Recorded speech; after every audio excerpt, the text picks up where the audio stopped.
Good morning. It is 5 a.m. And no, I'm not Joan Jones. I'm Jay Harper in for Joan. She's feeling a little under the weather, but I've got your top stories. A major move in the looming trade war between the United States and some of our closest allies, which could make foreign cars more expensive.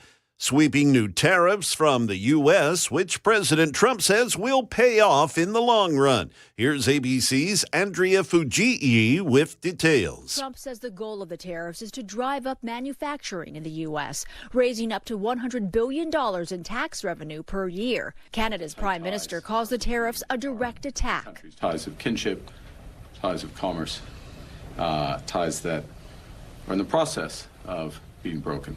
He says retaliatory tariffs on American products will be coming soon. New incidents now targeting Tesla vehicles. Here's ABC's Rhiannon Ally with details. A man in Texas driving his four-wheeler straight into a Tesla. He allegedly damaged several other Teslas before being arrested Tuesday. He now faces several charges. A number of Tesla drivers in Cherry Hill, New Jersey say they were harassed by a man in an SUV last weekend. They reported the incidents to police. All that follows dozens of vandalism and arson incidents at Tesla dealerships as its CEO makes cuts to the federal workforce. The FBI has launched a new task force to investigate incidents targeting Teslas.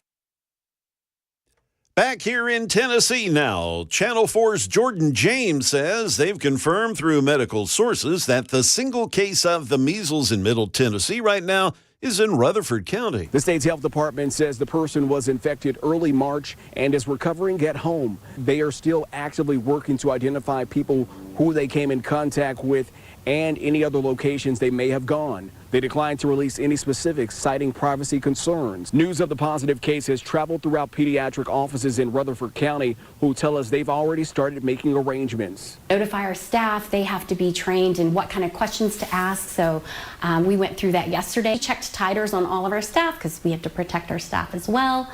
And then we prepare if we know we're going to need more measles vaccine. Speaking of vaccines, doctors say it's the best defense to the measles. Now let's get to the market numbers report brought to you by Beacon Capital Management. They may be found at beaconcm.com. The Dow futures before the opening bell, they're up 95. The S&P 500 futures up 675, 6.75, I guess I should say. And the NASDAQ futures, they're up 5 3/4. That is the latest news. Traffic and weather are next. I'm Jay Harper, WTN News.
Well, we do have one major issue already this morning. I actually passed it on my way in this morning. We've got an overturned vehicle, a crash on 24 eastbound. This is down in Laverne, that has the interstate closed. That's happening between exit 62 and 64 there at Old Hickory Boulevard and Waldron Road. They're rerouting traffic onto Old Hickory Boulevard. Again, that's 24 eastbound down in Laverne. The interstate there closed, and they're routing traffic around all the mess via Old Hickory Boulevard. Well, that's not a great way to start, but that's what we've got. Everything else looking good. We've got your traffic every 10 minutes every morning on Super Talk 99.7 WTN.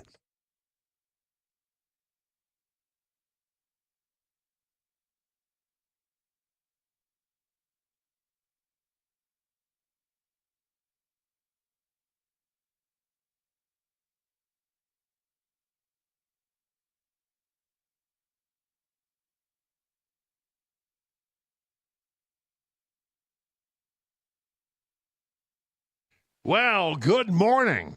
And those two words coming out of my mouth seem very strange for some reason. Good morning, everybody. It is Brian Wilson.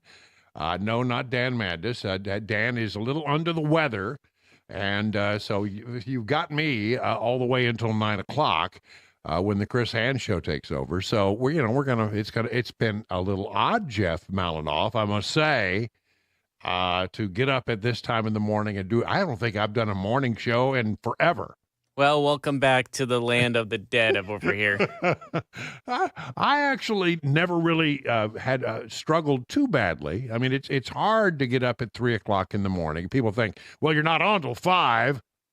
Well, yeah, but you think this magic happens without prep? That's true. That's true. So you got to get a little preparation. Dan is the master of preparation. He preps and preps and preps, but you need to get up and get after it. And so your day starts at 3, and anybody who's up at this morning, at this time listening to, they're not, I don't care, Wilson. I'm up with you.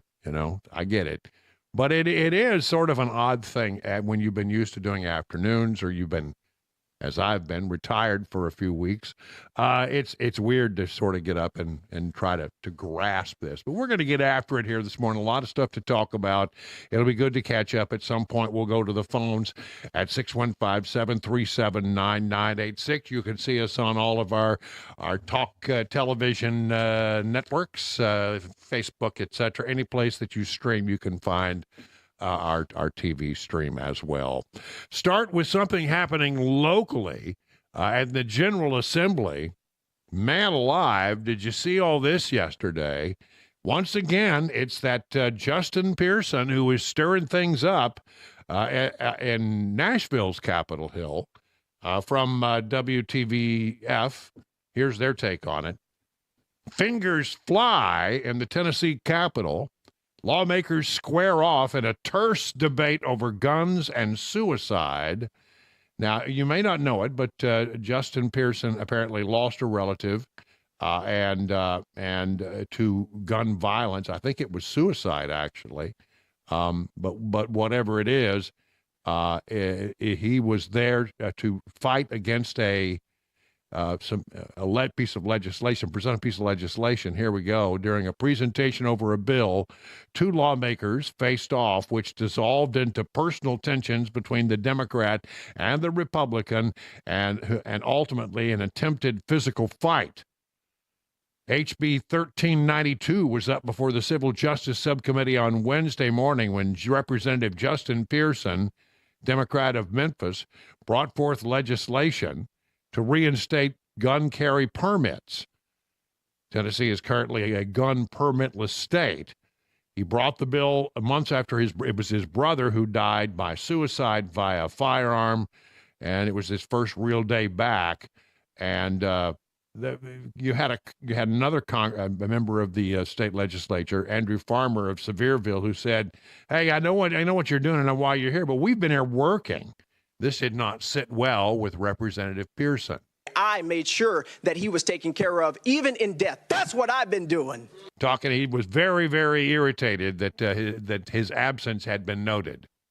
But also, not just that, I went to all of my nephew's schools. I met with their principals and their teachers to ensure that they are okay. I gave them and made sure that they had grief counseling and that they're seeing a psychiatrist. That's what I've been doing. And while you're talking about hard work, you need to realize that our job is not just in this state house with these marble floors. Our jobs are on the streets and in the communities that we serve. And so while you've been here passing bills that have been hurting transgender children, while you've been here passing bills that have been hurting the poor, hurting the marginalized. Yeah, I don't know if we can take this at 5 in the morning, but he goes on to a long litany, laundry list. People who need Medicaid expansion, while you've been here doing the hard work of making sure that our state is not. And this goes on for about 6 minutes. They finally cut his mic, but you can still hear him. While you've been here doing that, I've been in my community. Representative Pearson. Meeting with young people, going to school, registering Representative Pearson. voters. That's what I've been doing. Hard work doesn't just happen with this legislation. It happens. Representative Pearson. And if you will, Chairman, just one more minute because. Well, there you go. And it goes on and on and on and on and on. Well, then after that, at the end of the day, Committee Chair Clay Doggett, according to News Channel 5, tried to calm the expanded tension, telling Representative Pearson he would have been taking care of his family as well. Representative Farmer said all lawmakers have families to take care of in their lives, and the bill was then voted down on party lines. Pearson left the room and physically started lunging at Representative Farmer, who just sat there while Tennessee Sergeant at Arms and Representative William Lamberth and Representative Jason Powell tried to stop Pearson from the physical exchange. So, I mean, Pearson apparently came double back, wanted to have a word or two, started to get in this guy's face, and then Lamberth and the Sergeant at Arms have to break it up and keep them separated. Farmer stepped out of the hearing room through a back door, according to House Speaker Cameron Sexton's office, and the speaker is said to be reviewing the situation. Not the first time, according to Channel 5, that Representative Pearson and Representative Farmer have been verbally clashed. Back in 2023, when Representative Pearson was up for expulsion after leading a protest on the Tennessee floor house following the Covenant shooting, Representative Farmer spoke in favor of Pearson's expulsion. Farmer began by asking Pearson if he knew if he was being tried for expulsion. Pearson replied he was exercising his First Amendment rights. Farmer said, "No, you're wrong. You're in the well today because you broke the rules of decorum. Wouldn't you agree?" And that was, went back and forth, back and forth, back and forth. So there is some bad blood between the two, but a whole hot mess of things going on in the state legislature where passions are running high. And Pearson, once again, seems to be a person around which there are these flashpoints. Here is Channel 4's version of it. "Don't you ever come after me and my family." Heated confrontation between Tennessee Representative halts a hearing. Representative Pearson confronted Representative Farmer, pointing a finger in Farmer's face before other lawmakers separated the two. So there you have that. That's a sort of a little more information. Tennessee State Rep Justin Pearson restrained on House floor after confrontation with Republicans, writes the Tennessee Star. The incident occurred as Pearson appeared in the House Criminal Justice Subcommittee to testify in support of House Bill 1390, his red flag law legislation that would allow courts to issue extreme risk protection orders. Now, that wasn't going to go anywhere, and he knew it, absolutely knew it. That allows law enforcement to confiscate firearms from citizens who are not accused of crimes. When Pearson suggested lawmakers on the committee were shirking their duty to provide for the public safety of Tennesseans. Farmer said in response to Pearson's remark, "I know every member in this committee has been here working this year during session, voting on bills. I know you may have some things going on, but you have not. So I don't think it's fair of you to come in here in front of this committee and lecture us on hard work and convictions and the hard work of our committee." And that's when, as you heard, Pearson started losing it just a little bit. He's a fiery individual, and almost always, in a situation like this, what do you have? You have a piece of legislation that is being brought forward that has, a snowball's chance in hell of ever getting forward and ever getting considered. And so, what do you do? Well, if you can't win, you make noise, and he made noise. The fact that there has been some past tension between the two probably added to it, but one way or the other, once again, it seems to me the person who is acting irresponsibly in this matter is Representative Pearson, who doesn't have any regard for decorum. I don't have any problem with First Amendment rights and your right to say your piece, but when it becomes, a takeover situation, and the rules of decorum are clearly being violated, and you're speaking out of order, then there are rules in a situation like that. More in just a moment. Right now, one quick break for weather at 16 minutes past the hour. Take a look at weather and traffic. Yeah, on the traffic front, Brian, things not looking good on 24 eastbound between Old Hickory Boulevard and Waldron Road. We had an overturned vehicle there earlier, and the interstate is closed there. They are rerouting traffic onto Old Hickory Boulevard, and now as traffic is picking up, it is really starting to back up there. So again, 24 eastbound, if you're headed toward Murfreesboro, that direction, it is closed between exits 62 and 64. We've also got a stalled vehicle blocking the lane on 24 westbound going the other way right before Bell Road. We have your traffic every 10 minutes every morning on Super Talk 99.7 WTN. All right. Thank you very much. Jay Harper in the newsroom for Joan Jones, who is apparently out today. She's sick. Dan Mandis is sick. Yeah, I didn't know whether to really bring the Lysol in here. I mean, what's going on? I don't know in this studio, man. I heard Joan yesterday. We do our Wednesdays with Wilson every Wednesday at 7 a.m., 7:05.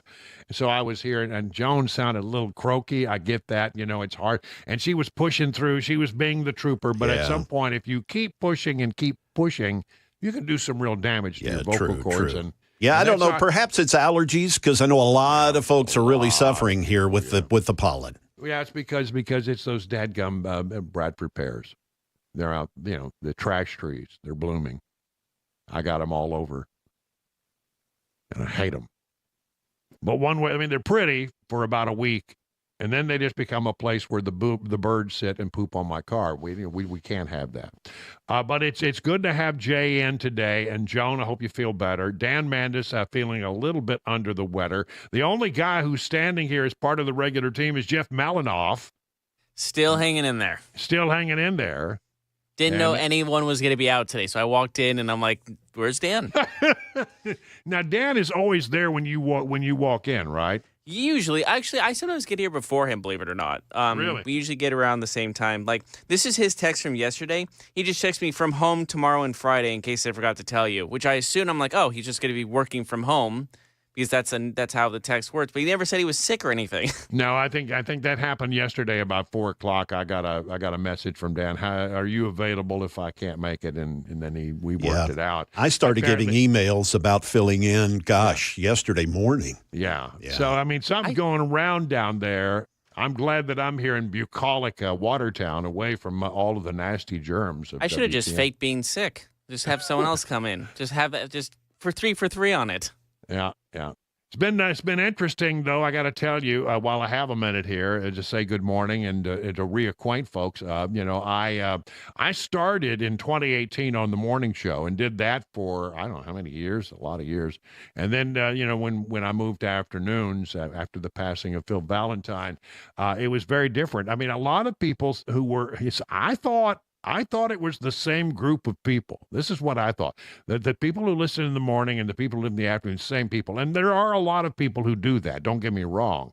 But I think the audiences are very different. And I would get these messages. Well, I could always hear you in the morning, but it just doesn't fit my schedule to work in the afternoon.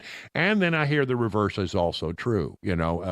People say, well, now I can listen to you, in the afternoons, but I could never listen to you in the morning. So, I got to acquainted with a whole bunch of different people. One way or the other, it's been very interesting to find out that those audiences, our audiences, are slightly different. I mean, there are people who listen from the time we sign on. Well, I guess we never sign off, do we? They just stay 24/7 listening to talk radio, which we love those people as well. But it's been interesting. People say, what are you doing in retirement? And, the fact of the matter is, most days I've got a lot of stuff going on. I mean, I look at my calendar and I go, wow, I've got a lot of stuff to accomplish today. I'm busy with a bunch of different stuff. As people may or may not know, I became the the president of the Watertown and East Wilson County Chamber of Commerce. So I'm actually doing a lot of things for my little community and trying to help that's been part of it. After a serious struggle that went on for months over a motorhome that didn't work, I finally do now have I got the first one taken back, and I now have a very really cool motorhome, and so I've taken that on its first trip. That was interesting. Trying to live with cabana wife in a van. Well, that was fun. We had a good time. Don't get me wrong, but I've been on the road doing that kind of stuff. And doing a little more travel and just filling in from here and there whenever needed. But I must tell you, every day I would look at my calendar and I would have a list of things that I must get accomplished, very important things that I need to get accomplished.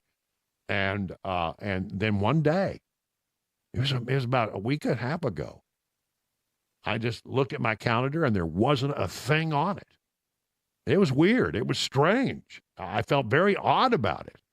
And I said, what am I going to do? I don't have anything to accomplish. After it was like, I felt guilty about just being lazy that day. So I don't know. I don't know about this retirement thing. I've been staying pretty busy. Good to hear from people. Enjoy, getting out the other day and meeting with a bunch of folks over at the Nashville Palace. That was great fun to say hello to folks again. The only really sort of remarkable thing that is happening in my life beyond that is, I talk a lot about how the Democrats are losing their ever-loving minds, and there's a certain element of the Democrat Party who's just, they are just apoplectic. And it's understandably so. They find themselves with approval ratings somewhere in the upper 20s to maybe low 30s. These are historically low numbers for Democrats, and they're very panicked, and they're trying to figure, well, who's our spokesman, and what is our message, and what are we doing? And it's all this, and there's some ugliness, as you've seen with these Tesla, protest and the setting of fires, and there's been ugliness on campaigns, college campuses where, people are doing those kind of protests again. And there is an element of folks on the left side that are really vituperative and incredibly angry, and they're lashing out. And I have been the recipient of some of that. And it's really bizarre. It's like somebody got my phone number and they started calling me and harassing me and leaving all of these messages. And I'm going, and by the way, the messages don't make a lot of sense, but they do have a political bent to them, and they are threatening, and they're definitely pornographic. And they come about 1, 2, 3 a week. And it's been happening for some time now. It's as if the folks don't know I retired. And I'm telling you, it's very disconcerting, to have to sort of deal with that kind of stuff. Sort of, I'm not complaining, but it's the lot in life you get into when you have very strong opinions and you talk on the radio. You're going to run into some of this, but it to me it seems to sort of demonstrate just exactly how unhinged the other side is right now, and how ugly things have gotten. And it's personal. Now it's not enough to just say, I disagree with your politics. Now I have to key your Tesla. It's not enough to say, I disagree with your politics. Now I have to harass you with calls at 1 o'clock in the morning, to say rude things and to make sort of veiled threats against you and yours. It's a really weird time in American politics, and the left. When we get upset and we lose an election, we don't act this way. We don't set things on fire. We don't riot in the streets. We don't pull this kind of stuff. We generally don't do this kind of stuff. And the other side, they just have lost their ever-loving minds. They cannot believe that Donald Trump is the president. Each and every day, the things that he's doing is just triggering them, and they're losing their ever-loving minds. And so they're lashing out. And when you think about, what's really going on right now, it's truly remarkable. The Democrats' numbers are at an all-time low. They have no real leadership. They have no one who can guide them out of this. They have no message. There's a reaction from those on the very, very, very, very far left to be very angry, like Jasmine Crockett. AOC is now being talked about as perhaps a future leader of her party. I mean, that's how crazy it's gotten for Democrats. Hakeem Jeffries is not doing anything. Chuck Schumer is sort of in trouble, even with his own party, and so they don't look to him as any kind of leader. And his time on the public stage, it seems to be, limited. He won't be there much longer, the way it looks to me. One way or the other, they're just losing their ever-loving minds and reacting in such an angry and ugly way. What are we to do? I mean, I'll tell you, I'm keeping my head on a swivel. I'm glad that I'm not driving a Tesla right now. That's for sure. But it is irritating, and it is sort of disconcerting how ugly the left has gotten as a result of all this. Now, in a moment, I'm going to give you some numbers, and you're gonna be shocked, stunned, and amazed. There are two things going on, and all of them are good for our side of the equation. The Democrats are melting down, and the American people, by and large, are finding great disfavor with the Democrat Party. Favorability ratings that are only in the 30s. Low 30s, even upper 20s, some of them. And it's nobody can recall a time where the Democrats' numbers have been this low. Now compare and contrast that where Donald Trump is. His numbers are really surging. And what is really interesting, and we'll go through this here in just a moment, is an indication that, in fact, many Americans feel that the country is now on the right track to a degree to which we have not seen in some time. So there is a general optimism in the country. They like what's going on, and the Democrats look at that and say, how in the world can you like what's happening? Because, to them, everything that Donald Trump stands for, no matter what it is, they're going to be against, and they can't possibly, see any merit to anything that Donald Trump might have done. So, they're gonna lash out, but they're devolving in a way in which it's just hard to imagine. Nobody could imagine that these guys would come and melt down in such a dramatic way, but they have. And as much as I know many people always give me a hard time about these polls, the polling numbers about where the country is headed and how people feel about it and how people feel about Donald Trump are truly remarkable.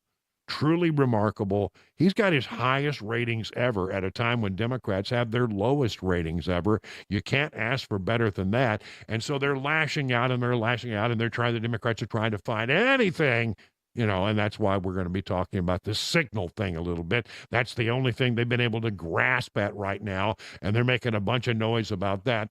I think it's probably not, anything to be all that concerned about, but it is something that they're yelling about.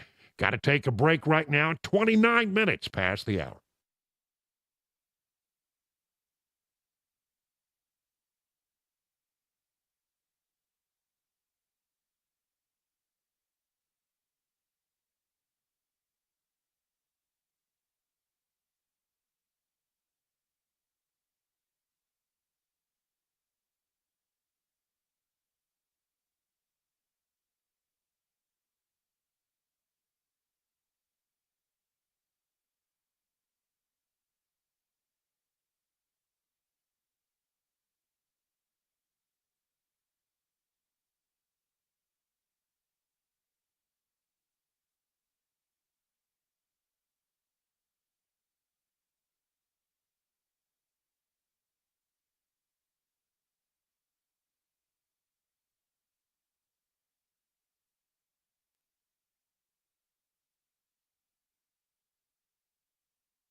Good morning. It is 5:30, and I'm Jay Harper in for an ailing Joan Jones. I've got your top stories, and here they are. Department of Homeland Security Secretary Kristi Noem Wednesday touring the notorious prison that's down in El Salvador that migrants were sent to by the Trump administration.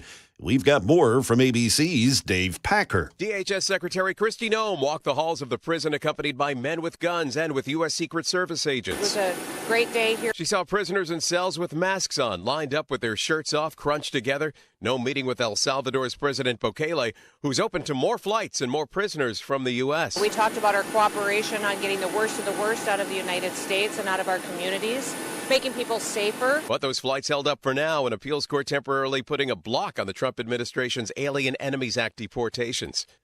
A pair of socks. Yes, a pair of socks at the center of a new court filing case in the case of the accused CEO killer Luigi Mangione. Here is ABC's Rhiannon Ally. She's got details. Prosecutors accuse Luigi Mangione's lawyers of fanning the flames of public attention after notes of support were found hidden in the accused killer's clothing. Mangione, who is charged with killing United Healthcare CEO Brian Thompson, was allowed to change from his jail-issued clothes before court last month. In the socks provided by his lawyers, prosecutors say 2 heart-shaped notes were found. Well, it's been a lively legislative session, as Brian has already pointed out. Doing the hard work of making sure that our state is not the state that it can be because you have decided. Representative Pearson. Reality of our situation is only to be. Representative Pearson. Memphis Democrat State Rep Justin Pearson absent from the legislative session for 3 months since he says his brother committed suicide back in December. He showed up yesterday to present gun control legislation and shouted at members of the House Criminal Justice Subcommittee. Pearson had to be restrained after getting in the face of Sevierville Republican State Rep Andrew Farmer, shouting and putting his finger in Farmer's face after the bill was voted down. Farmer tells WTN's Matt Murphy show. And I understand loss. I've lost 2 aunts and a grandmother since I've been a member in the past 13 years, so I certainly understand loss. But at the end of the day, my whole point was this. Look, we are here working. We've been here working, sir. And I understand you're going through what you're going through. But we are here working as you are criticizing us for that. Pearson claims that Farmer disrespected his family, but frankly, there has been no evidence of that. That is the latest news. Traffic and weather are next. I'm Jay Harper, WTN News.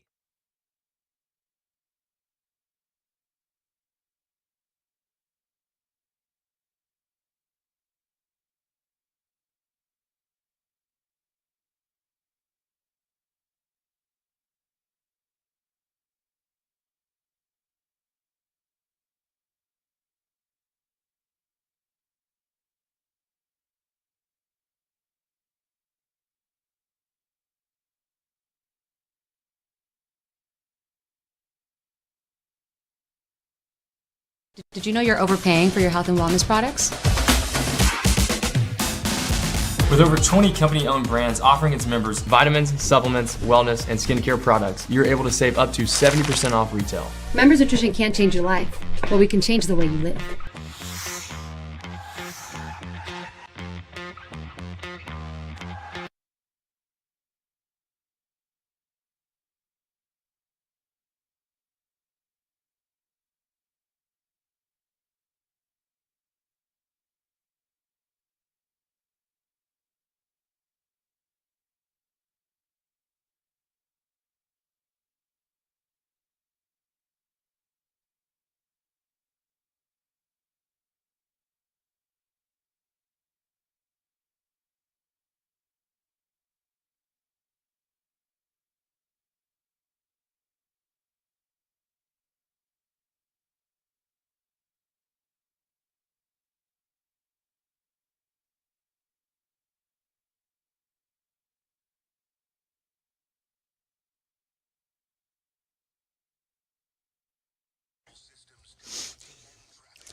Well, that overturned vehicle crash on 24 eastbound between exits 62 and 64 has the interstate still closed.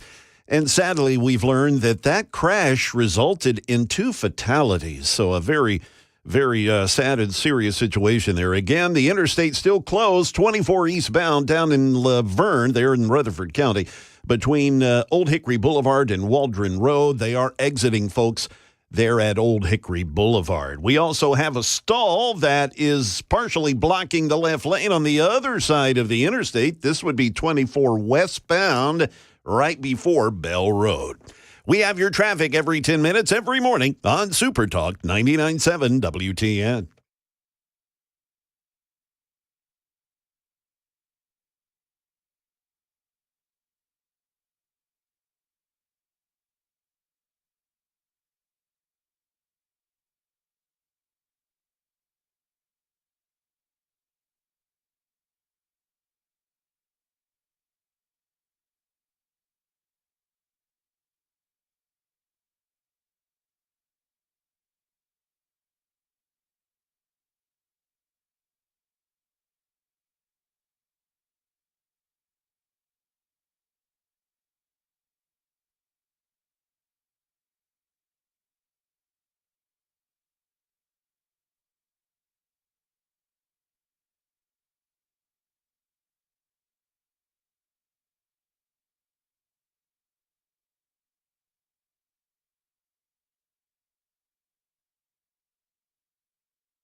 It's 41 minutes past the hour, and I am decidedly not Dan Mandis. Brian Wilson filling in today for the ailing Dan Mandis. We have Jay Harper filling in for the ailing Joan Jones, who is apparently under the weather, lost her voice yesterday.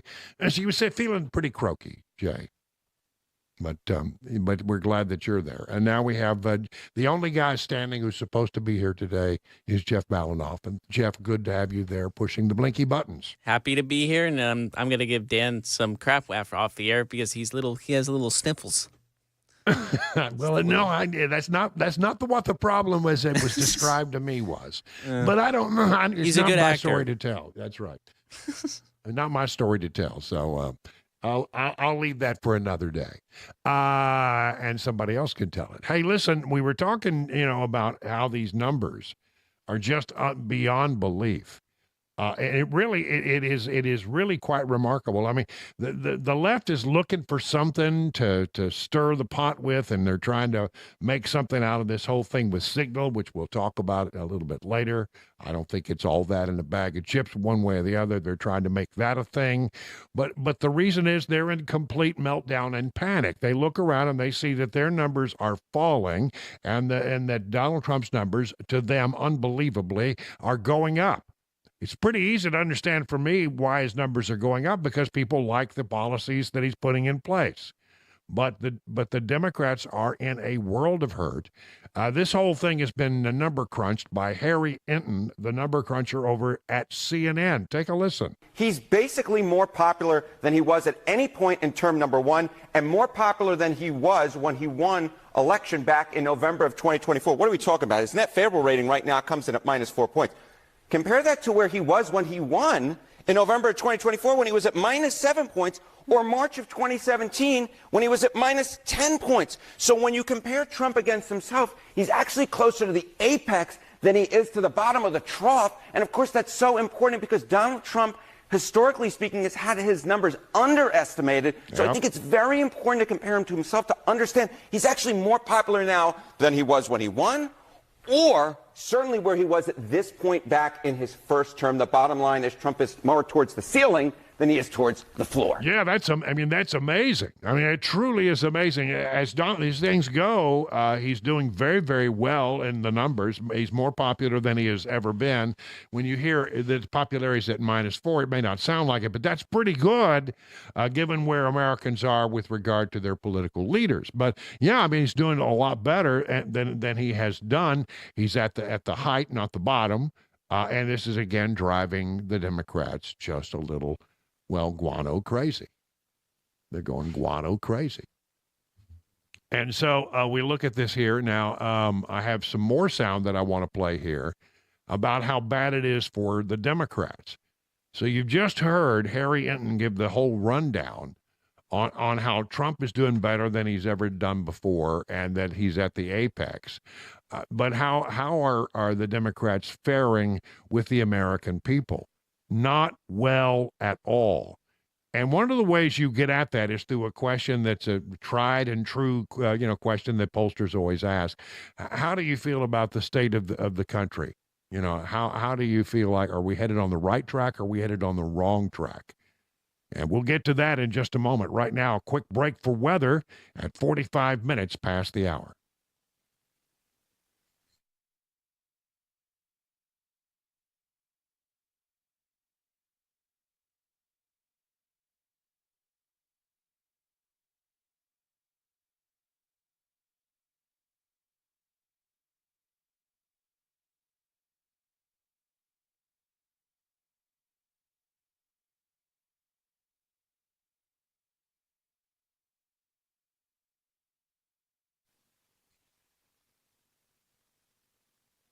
Well, we were talking a little bit about some of these numbers, and Harry Enton making this observation about Donald Trump. Or certainly where he was at this point back in his first term. The bottom line is Trump is more towards the ceiling than he is towards the floor. Okay, so that drives Democrats absolutely nuts. Remember, this is CNN making these observations, as much as they hate to do it. I always felt that Harry Enton was a pretty straight shooter with the data, and now he takes a look at where we are. How do Americans look at the state of play? Are we on the right track or are we on the wrong track?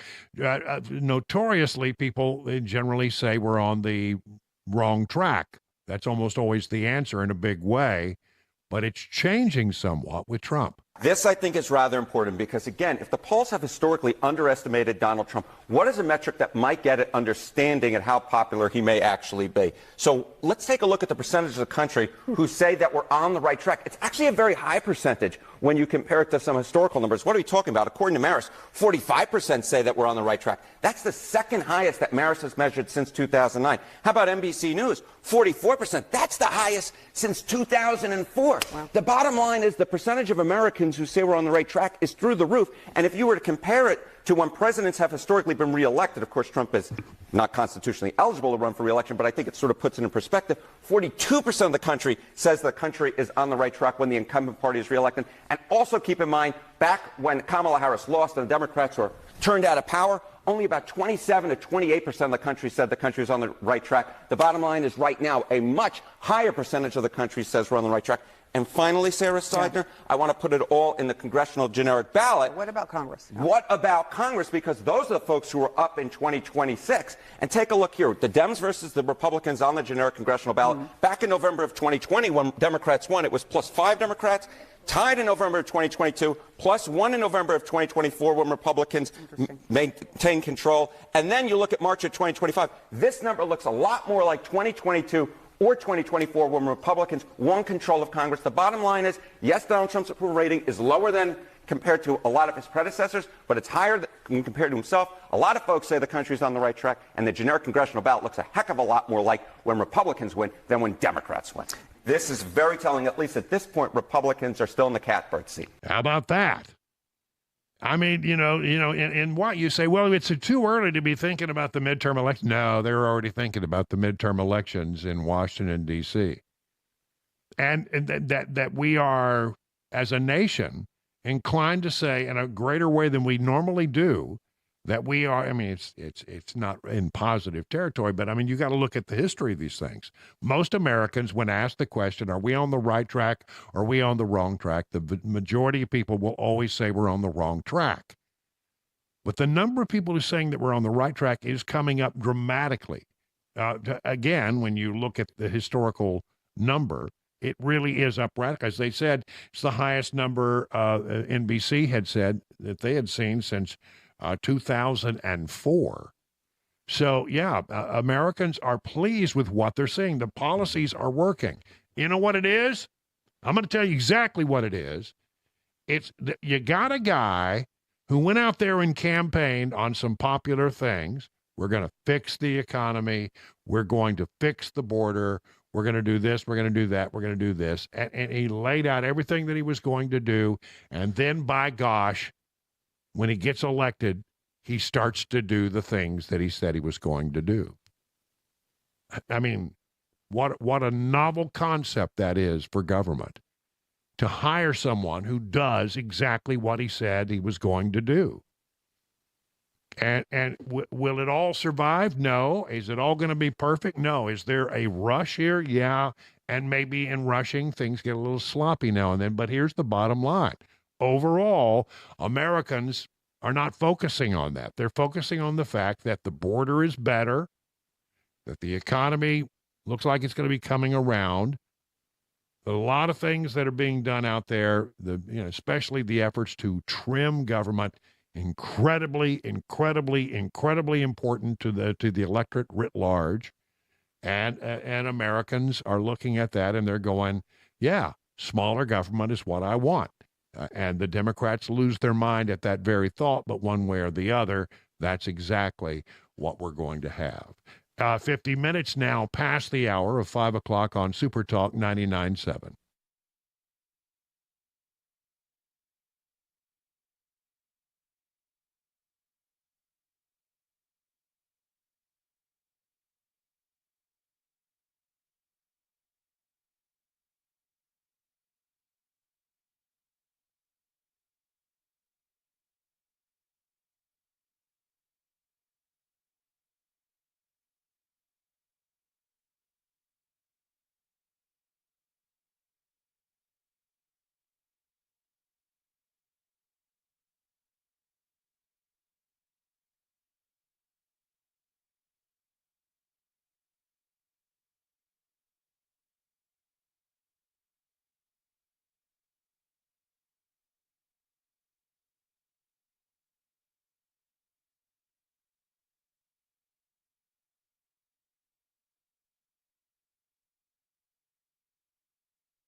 It is 56 minutes past the hour of 5 o'clock on Super Talk 99.7. Brian Wilson in for the ailing Dan Mandis on Nashville's Morning News with Dan Mandis. He'll be back, I don't know, maybe tomorrow.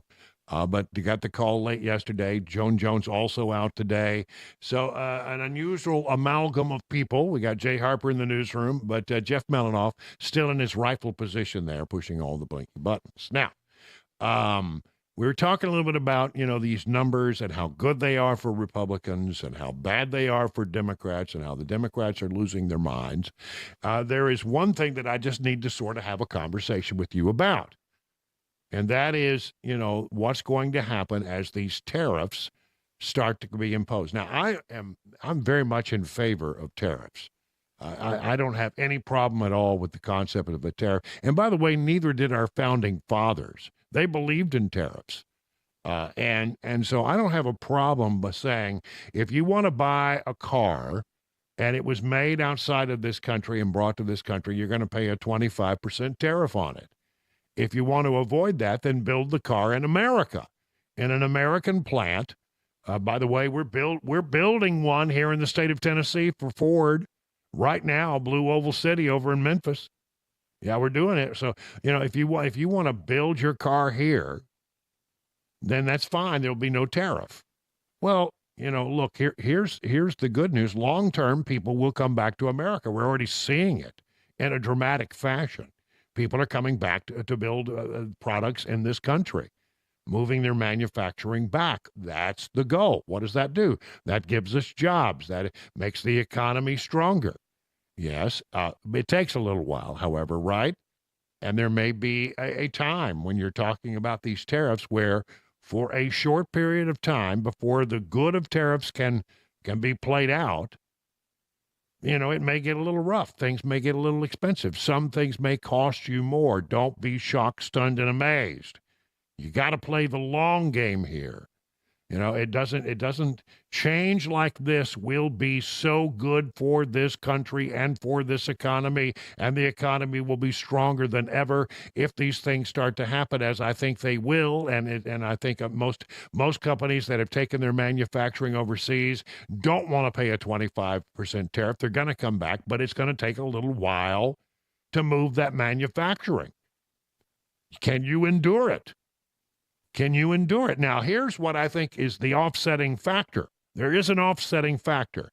There is one thing that the president can have a tremendous amount of sway over that will really strike at the heart of inflation, and that is energy prices. And he's working very hard to drill, baby, drill, and to make sure that our energy prices start to come down. Already some success in that regard.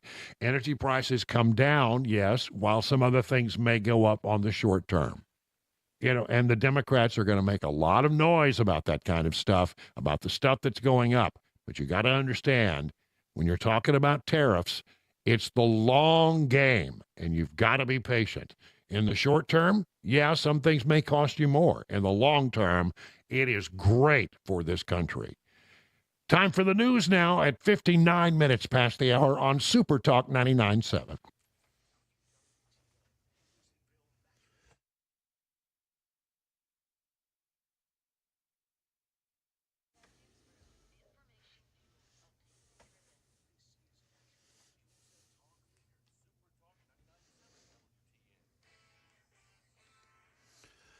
Good morning. It is 6 a.m., and I'm Jay Harper, in for an ailing Joan Jones, and I've got your top stories. Details of that U.S. military attack in Yemen that were shared in a group chat with a reporter have now been released. Now, even some allies of the administration are voicing their concerns.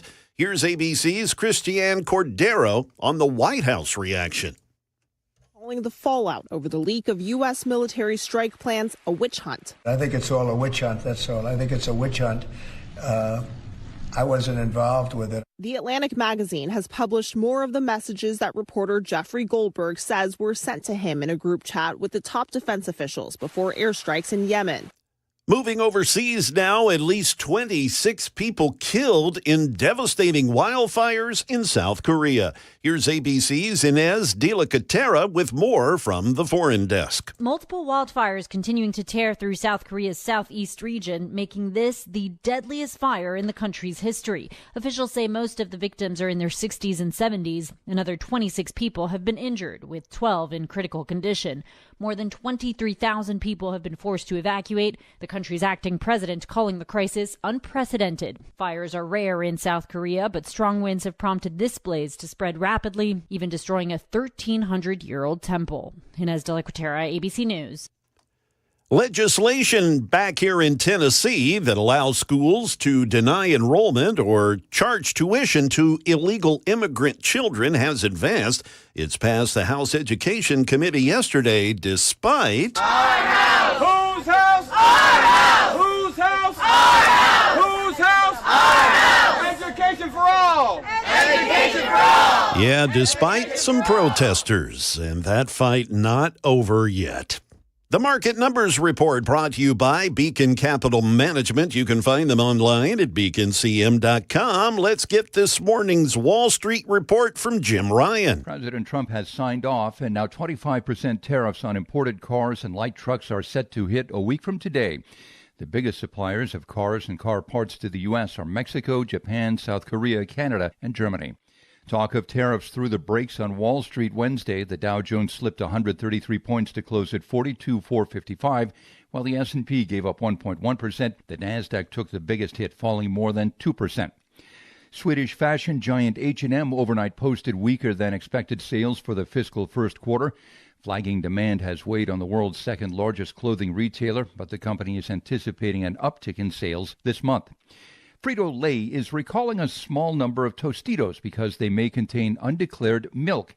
Over 1,000 bags of the tortilla chips were shipped to 13 states with some nacho cheese chips accidentally dropped into them. That could be a problem to people with milk allergies. Let's go ahead and get to the market numbers before the opening bell. The Dow futures up 58, the S&P 500 down a quarter, and the Nasdaq futures down 25. That is the latest news. Traffic and weather are next. I'm Jay Harper, WTN News.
Well, the big traffic news this morning is that overturned vehicle crash on 24 eastbound between Old Hickory Boulevard and Waldron Road. The interstate remaining closed there due to that crash, which unfortunately is a fatality. Now, the traffic on the eastbound side backed up to past Bell Road. Also, traffic on the other side, westbound 24, it's backed up as well to about Sam Ridley Parkway. We've got your traffic every 10 minutes every morning on Super Talk 99.7 WTN.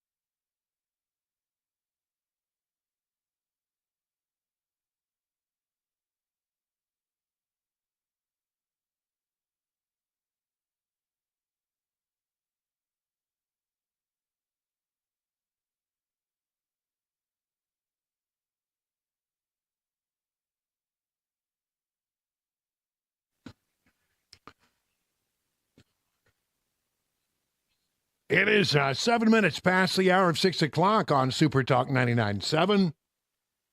I'm Brian Wilson. I'm not Dan Mattis at all. Not even close. But Dan's feeling a little under the weather today, and I got the call, and so here I am. I'm still your FARB. It's just that FARB now stands for Friend and Retired Buddy. But I'm liking retirement. It's good. I'll talk more about that a little bit later. But we got a lot of stuff to talk about with regard to what's happening in this country right now. In the last hour, we spent some time talking about politics on the local level with Representative Pearson losing his mind. We talked about how Democrats are losing their minds in general because they're losing on every level, and the American people are liking more of what they hear from Trump and not so much about Democrats, whose approval rating is now at an all-time low, or maybe one of the lowest that we've seen in many, many, many, many, many years. So what are the Democrats to do? Well, they're trying to find anything at all to sort of complain and whine about. They're trying to find an issue that sticks. And they think they may have found it in this leak in the Signal messaging app. Now, I don't know a great deal about Signal. I'll tell you what I do know. Apparently, it is an encrypted messaging site. Apparently, very secure from everything that I can determine. The federal government has accepted this as a tool that can be used by federal employees, and it has the process. But in this particular case, what made it, less than secure was the fact that somehow, and this is the big mystery that nobody seems to understand, love to know how this happened, they put on this messaging app, this group text, the phone number of one Jeffrey Goldberg, who is the managing editor of The Atlantic magazine, a very left-leaning magazine, and someone who's been very critical of Donald Trump. How in the world was he placed on that list so he was getting the updates from everybody, including the Secretary of Defense, on exactly when some of the things were going to happen? Now, the White House is very, very insistent that nothing on that app was classified. Here in Caroline Leavitt is really going after it, and the White House briefing room trying to make the case that nothing wrong happened. There were various reasons he listed, things that were not included in that messaging thread that were not classified. And again, going back to the American public, do you trust the Secretary of Defense, who was nominated for this role, voted by the United States Senate into this role, who has served in combat, honorably served our nation in uniform? Or do you trust Jeffrey Goldberg, who is a registered Democrat and an anti-Trump sensationalist reporter? This president and this national security team are putting our national security and the American people first. We are restoring American strength around the world, and the results of this operation speak for themselves. Putting aside Jeffrey Goldberg, though, just for American service members who are going to have to carry out these missions in the future, what I guess the message that's coming from the response to all this that we're hearing is that, you know, nothing sensitive happened. And I guess the logical conclusion of that is that if these messages had gone out publicly prior to the launch, that wouldn't have been a risk to service members. I don't know that they're comfortable with that. So can you explain, you know, had these messages been published, would the plans have moved forward? Would the launch have still taken off? What I can tell you is that the President, as the Commander-in-Chief of our United States Armed Forces, and Secretary Pete Hegseth, who is an incredible man and a warfighter himself, take the lives of our American service members with the utmost responsibility, and they would never do anything intentionally to put their lives at risk. And again, they are working hard on that every single day, and we are protecting our service members while also restoring peace throughout this globe. It's something the previous administration has not done. And I would just add one more point. We are not going to be lectured about national security and American troops by Democrats and the mainstream media who turned the other cheek when the Biden administration, because of their incompetence, left 13 service members dead in Afghanistan, and not a single person in the previous administration was held accountable for that botched withdrawal. Joe Biden said, in fact, it was a great operation. That is despicable. It's unacceptable to this president and this Secretary of Defense. The National Security Advisor has taken responsibility for this inadvertent number being added to the messaging thread. Well, and that's it. Boy, is she good. She is so good. I don't know, where she came from, but Trump's got a good one there in Caroline Leavitt. She can make the case and then she can turn it and remind, people of some of the things that have happened in the past. Very adept at turning the corner and answering the very hard questions. I really like what she's doing there. So anyway, now we have this situation where she's making a very strong defense. I'm going to have to call a little bit of BS on this. They say, well, no classified data was there. I think it's a little troublesome, quite frankly, that what was on here came from Hegseth, who thought it was in a secure, tight group, but he didn't know that there was a journalist who was sort of listening in. He gave the times of certain things that were going to happen. To me, that's operational details. And those probably should be classified. By and large, I don't think any harm was done here. And at the end of the day, the thing was an absolute success, and you have to take a look at that and say, yes, it was successful. But is it helpful to have the internal deliberations of an administration, laid bare for the American, where you hear, things like, well, the vice president had a concern and there was some discussion of, well, should this be delayed? All of that stuff has been aired out by the Atlantic because they were on the feed. They were on the group text. How did that happen? What a great question that. I mean, how in the hell does something like that happen? Now, Tim Walz is said to be responsible for setting up the feed, and so a lot of questions are looking in his direction, but he says he doesn't know the guy. I will say that there have been pictures that have on the internet of the two men standing together at an event, so I don't know. I take him at his word that he did not know that he was on the list and did not do it.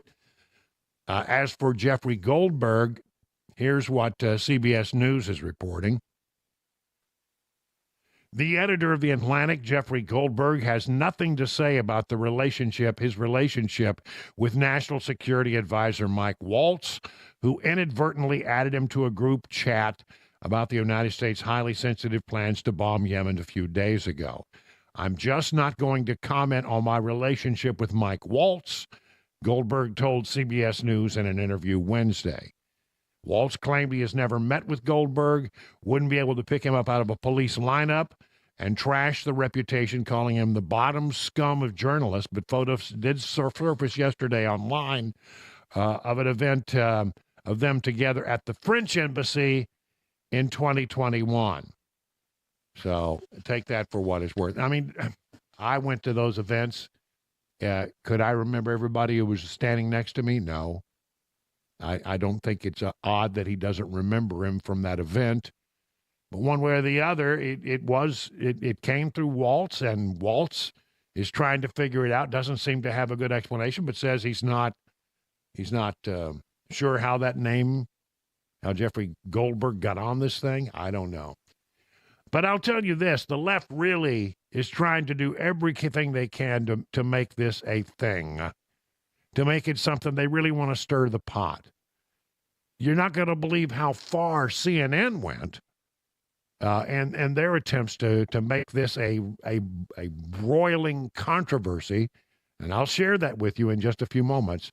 Right now, I got to take a quick break take a look at what's going on with the weather and traffic.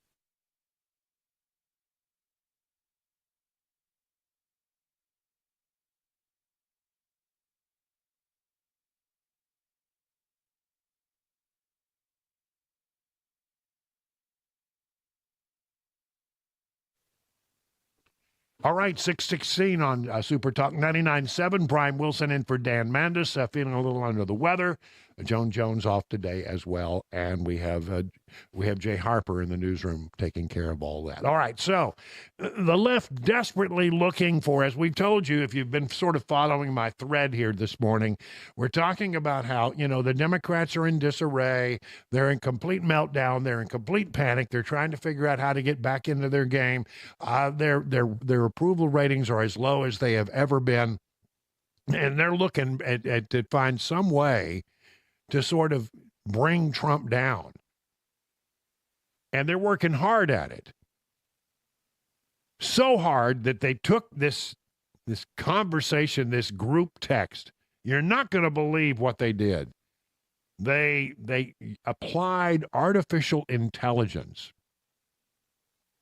and generated fake voices to read out, using the voices of the actual people. They have synthesized their voices so that they can have an audio transcript of what was basically a text group message. I'm not making it up. It starts with, here's a little part between the vice president making his points and Pete Hegseth answering up. But I think we are making a mistake. 3% of U.S. trade runs through the Suez. 40% of European trade does. There is a real risk that the public doesn't understand this, or why it's necessary. The strongest reason to do this is, as POTUS said, to send a message. But I am not sure the president is aware how inconsistent this is with his message on Europe right now. There's a further risk that we see a moderate to severe spike in oil prices.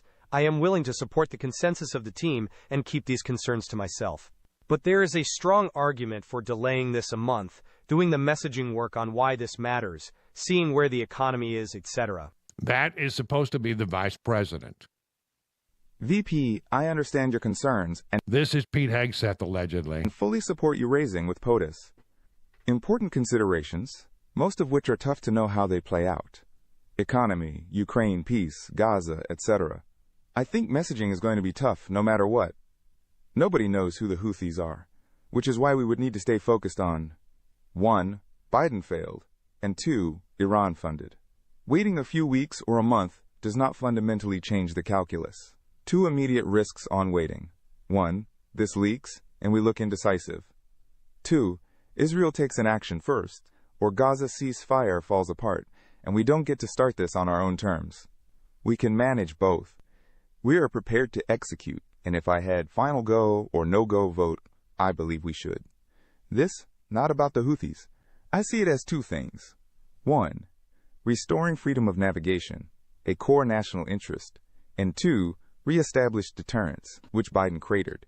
Well, there you go. I mean, that is, apparently an AI, artificial intelligence recreation of some of the banter going back and forth. Well, what I hear here are people that are having a serious discussion about what is the best policy and raising seriously concern. This is the kind of stuff that happens in government all the time. Back channel discussions, and they're using an app that apparently the federal government has used before. The weird thing, the thing that makes this odd is, how did a journalist get on this text group message? I have no idea how this happens. I got no idea unless, somebody, I almost feel like if I were somebody on his staff, I would be looking to see who had been handling these communications, who had his phone number. You know, it's not everybody walks around with a bunch of journalists' cell phone numbers, in their phone. Somehow it got placed on there. Somehow somebody who knew Jeffrey Goldberg decided to make this a thing. And the left is desperate to do anything they can to bring down this administration. They think this is it, but I don't think the American people are all that upset about what has happened. And I think this is, at most, a day or two in the news cycle. Interesting, yeah. Is there a titillating element to it? Yeah, but I don't think it's all that in a bag of chips. It's 21 past the hour right now of 6 o'clock on Super Talk 99.7.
Coming up at the bottom of the hour, we will have more on the incident involving U.S. soldiers in Lithuania, a major move in the trade war with Canada, and to say the least, it's been a lively Tennessee legislative session. We'll have those stories again at the bottom of the hour on Super Talk 99.7 WTN. I nearly went round and round yesterday in the General Assembly. That was pretty interesting stuff. Jay Harper in the newsroom, in for Joan Jones, who is a little under the weather. I'm in for Dan Mandis, who's a little under the weather. And we got, we still have Jeff Malinoff there. The lone survivor. The lone survivor, the only guy who's in his rightful place today. Good to have you guys with us. Talking a moment ago about, all of this stuff going on and how they're trying to make something out of this signal leak. Look, at the end of the day, the thing went off well. We killed a bunch of Houthi rebels. That was a good outcome. That was in our national security interest. There are a lot of people who seem to be egging for something to be done about Hegseth, but that was already there. I think Hegseth's doing a great job personally. But this is the kind of thing that the Democrats are resorting to. Jimmy Gonzalez, Democrat from California, yesterday in a meeting with intelligence officials, starts asking questions about all this. And he wants to know whether or not he thinks that these messages from Hegseth were done while he was drinking. Because that's been something that people have said about Hegseth before. A lot of questions were brought up regarding his drinking habits at his confirmation hearing. To your knowledge, do you know whether Pete Hegseth has been drinking before he leaked classified information? And Tulsi Gabbard says, I don't have any information about that, his personal habits. Ratcliffe, the CIA director, said, no, I'm not going to answer that. I think it's an offensive line of questioning. The answer is no. And I believe Hegseth when he says, look, I had a problem with alcohol. I think we know what it was all related to. Coming back from a war environment, some people struggled. He says he's worked his way through it. I take him at his word. I think that, and he actually promised that if confirmed, he would never take a drink while he was Secretary of Defense. And I take him at his word. I don't think this is what happened. And the Democrats are going to try to do anything they can to try to cause a scandal. I think this lasts a couple more days. Let's see. But as far as I can tell, it's pretty much over. As far as the administration is concerned, I don't think they're going to take any further action on it unless they find out that somebody did that on purpose and who that person was. Right now, I don't think we're talking, that's not Pete Hegseth. 30 minutes now past the hour. Time for the news on Super Talk.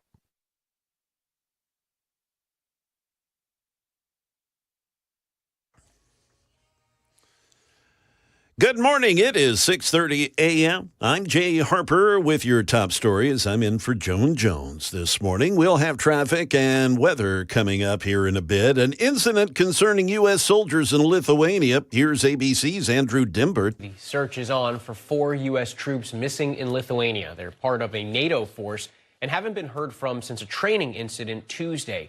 Their 70-ton armored vehicle was found submerged in water. The soldiers are from Fort Stewart, Georgia.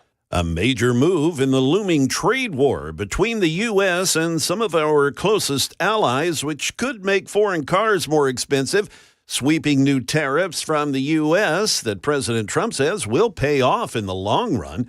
Here's ABC's Andrea Fujii. President Trump is escalating his global trade war, imposing a 25% tariff on vehicles and auto parts not made in the U.S. I think our automobile business will flourish like it's never flourished before. The tariffs will apply to any foreign-made vehicle beginning April 3rd and any foreign-made auto part beginning about a month later. Back here in Tennessee, it has been somewhat of a lively legislative session. Doing the hard work of making sure that our state is not the state that it can be because you have decided. Representative Pearson. Reality of our situation is only to be. Representative Pearson. Memphis Democrat State Rep Justin Pearson absent from the session for 3 months since he says his brother died by suicide back in December. He showed up yesterday to present gun control legislation, then shouted at members of the House Criminal Justice Subcommittee. Pearson had to be restrained after getting in the face of Sevierville Republican State Rep Andrew Farmer, shouting and pointing in Farmer's face after the bill was voted down. Farmer tells WTN's Matt Murphy show. And I understand loss. I've lost 2 aunts and a grandmother since I've been a member the past 13 years, so I certainly understand loss. But at the end of the day, my whole point was this. Look, we are here working. We've been here working, sir. And I understand you're going through what you're going through. But we are here working as you are criticizing us for that. Pearson claimed that Farmer disrespected his family, but there is no real evidence of that. That is the latest news. Traffic and weather are next. I'm Jay Harper, WTN News.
Still dealing with a closed interstate on 24 eastbound between Old Hickory Boulevard and Waldron Road. We had a crash that occurred there overnight that resulted in a couple of fatalities. And the interstate, again, still closed, 24 eastbound between Old Hickory Boulevard and Waldron Road. A lot of folks trying to go around all this by getting on Murfreesboro Road, and it is pretty jammed up as well.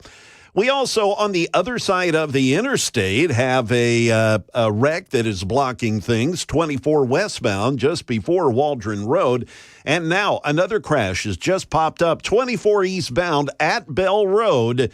So right behind the closure there, we've got a crash. So there you have it. Traffic every 10 minutes every morning on Super Talk 99.7 WTN.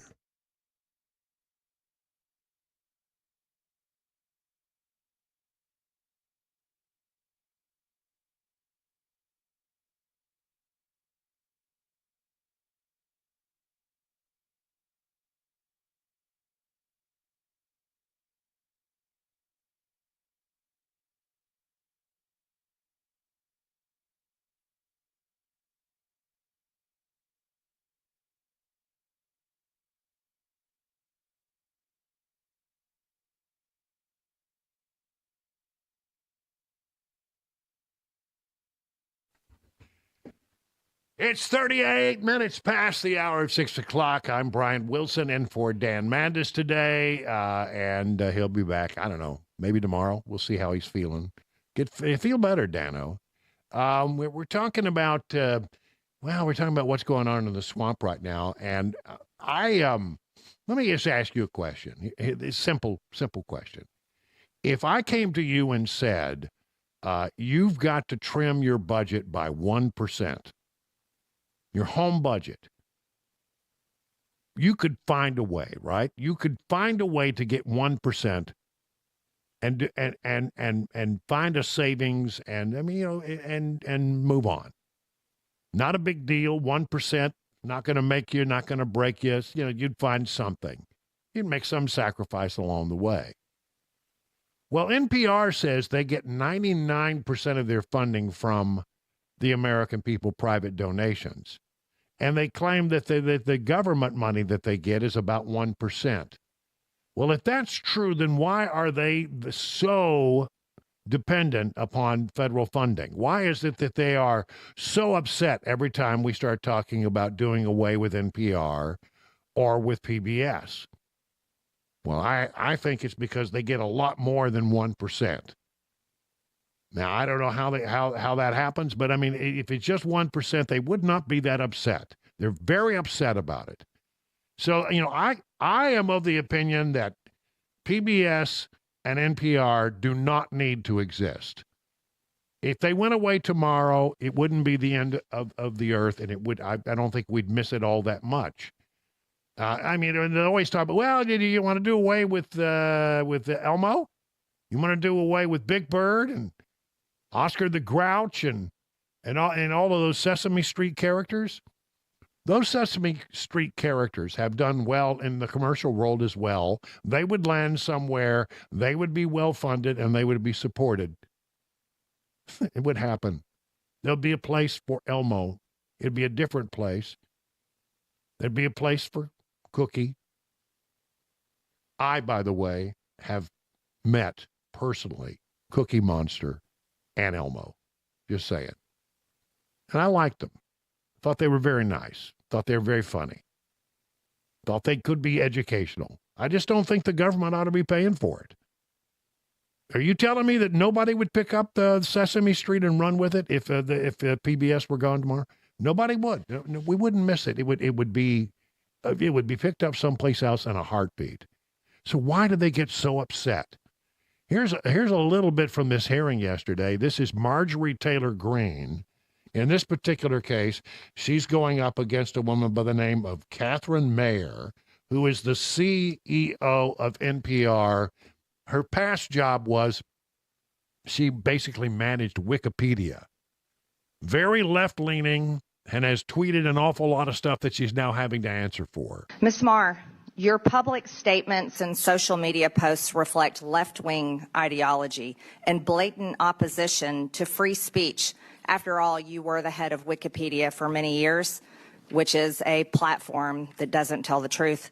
Let's walk through some of your statements so the public can understand your personal views. You said your fellow Americans just elected Donald Trump as president again this past November. You called him a deranged racist and sociopath. You posted on X that America is addicted to white supremacy. It's appalling. You've publicly chastised using the phrase boy and girl, which you said erases the language for non-binary people. There's only two genders, by the way. Ms. Marr, the federal funding that your outlet receives comes from all American taxpayer dollars, not just from your viewers who support such statements as these. Let me inform you, and that your federal funding is also paid for by the other half of the country, the 77 million Americans who voted for President Trump, someone you called a deranged, racist sociopath. Ms. Marr, many find your pro-censorship and anti-free speech views more concerning than your politics. The only speech you like seems to be speech that you agree with.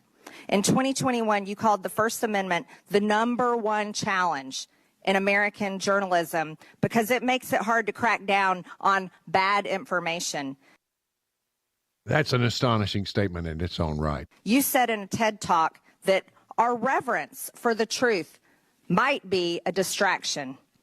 You've also expressed support for deplatforming individuals you view as fascist.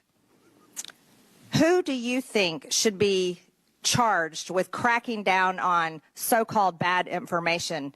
Is it NPR? Is it the government? Is it you, Ms. Marr? Congresswoman, Madam Chair, thank you so much for the opportunity to address this. I know. Do you is it up to you and NPR to crack down on bad information or decide the truth? Answer the question, yes or no, Ms. Marr. Absolutely not. I'm a very strong believer in free speech, and I believe that more speech. Your public statements say otherwise. Yeah, they really do, and this was carried on. I mean, I'm running a lot of this because I want you to know exactly what's going on at NPR and just how to the left it leans. Do you believe that America is addicted to white supremacy?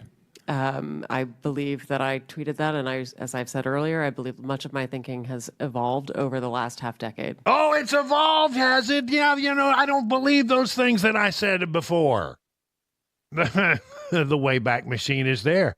My thinking has evolved. That's the answer. It has evolved. Why did you tweet that? I don't recall the exact context, sir, so I wouldn't be able to say. Okay. Do you believe that America believes in black plunder and white democracy? I don't believe that, sir. You tweeted that in reference to a book you were reading at the time, apparently, The Case for Reparations. I don't think I've ever read that book, sir. You tweeted about it. You said you took a day off to fully read The Case for Reparations. You put that on Twitter in January of 2020. Apologies, I don't recall that I did. Okay. I no doubt that your tweet there is correct, but I don't recall that. How in the world could you read a book and tweet about it and not have any memory of it? Okay.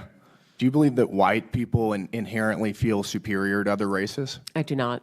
You don't? You tweeted something to that effect. You said, I grew up feeling superior. How white of me. Why did you tweet that? I think I was probably reflecting on what it was to grow up in an environment where I had lots of advantages. It sounds like you're saying that white people feel superior. I don't believe that anybody feels that way, sir. I was just reflecting on my own experiences. Do you think that white people should pay reparations? I have never said that, sir. Yes, you did. You said it in January of 2020. You tweeted, yes, the North, yes, all of us, yes, America, yes, our original collective sin and unpaid debt, yes, reparations, yes, on this day. I don't believe that was a reference to fiscal reparations, sir. What kind of reparations was it a reference to? I think it was just a reference to the idea that we all owe much to the people who came before us. Yeah, reparations doesn't mean reparations. It depends on what the definition of reparations is. That's a bizarre way to frame what you tweeted. Okay, how much reparations have you personally paid? Sir, I don't believe that I've ever paid reparations. Okay, it's just for everybody else. I'm not asking anyone Seems to pay to be what you're reparations, sir. suggesting.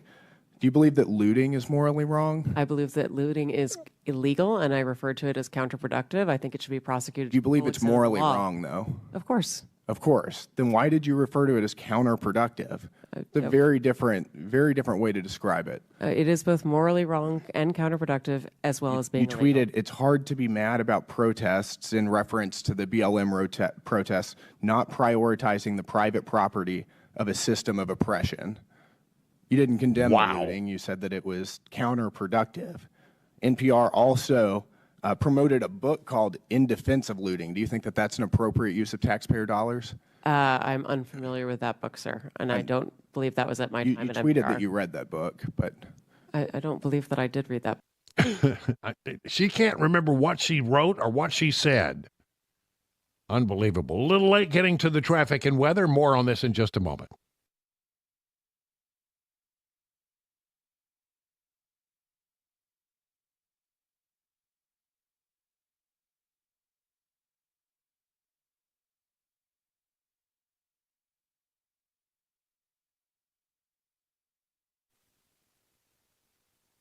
It is 48 minutes now past the hour. Brian Wilson filling in for Dan Mandis.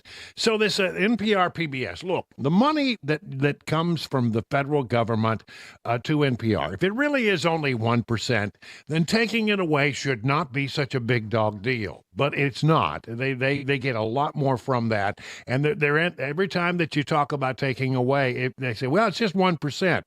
Well, it's 1%. It ain't no big deal. You can handle it. Go find another 1% donor.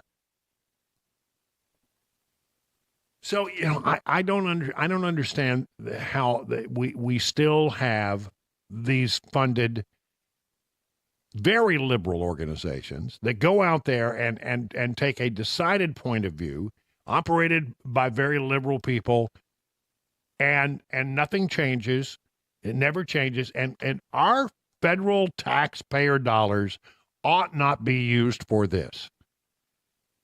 How is we've got to have Doge has got to start somewhere. I think there's no better place for Doge to start than the Corporation for Public Broadcasting, NPR, and the PBS. Get done with it. Again, if you want to have it, that's fine. But let's make it all private donations. Take away the government part of it. Government has no business in this. Very different from the Voice of America, which Kerry Lake is trying to make major changes to. Very different in that, but that needs to be reworked as well. Basically, the government ought not be in the business of radio. There's plenty of radio stations. We don't need those. That is basically government-sponsored state media. 50 minutes now past the hour of 6 o'clock.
The Homeland Security Secretary visits a notorious El Salvadoran prison. We'll have that story. Also, a pair of socks actually causing a stir. We'll explain that.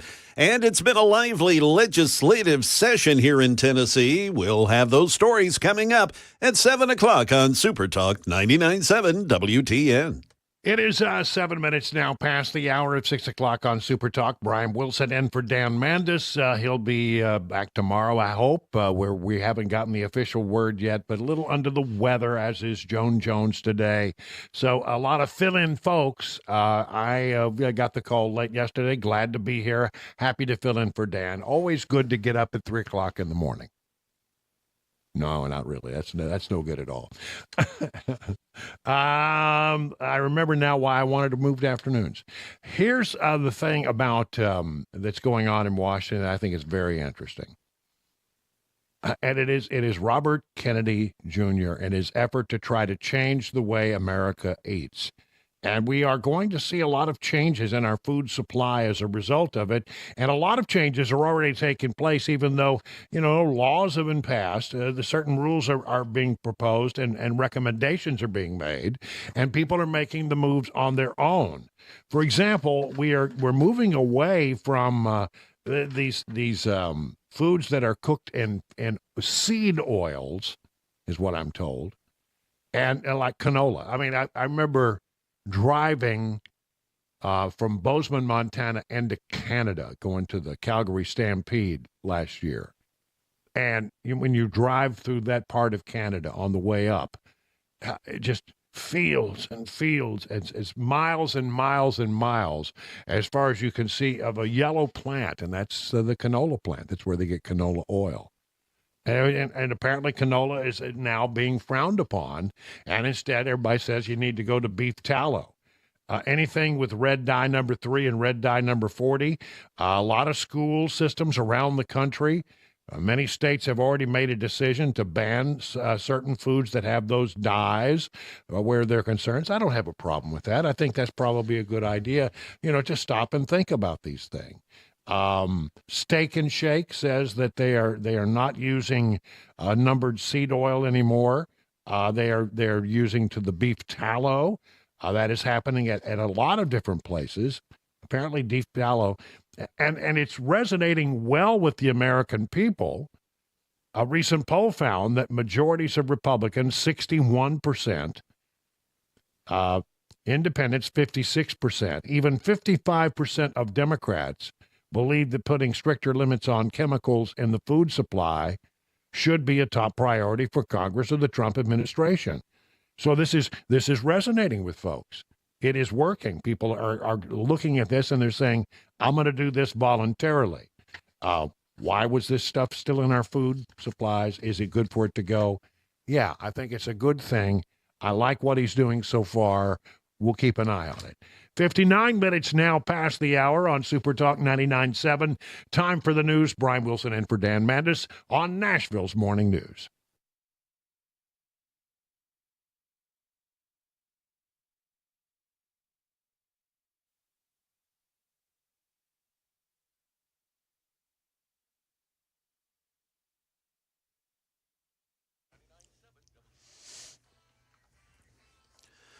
Good morning. It's 7 a.m. I'm Jay Harper in for Joan Jones this morning, and I've got your top stories. We will have traffic and weather on the way, and traffic is certainly a top story. We'll get to that here shortly.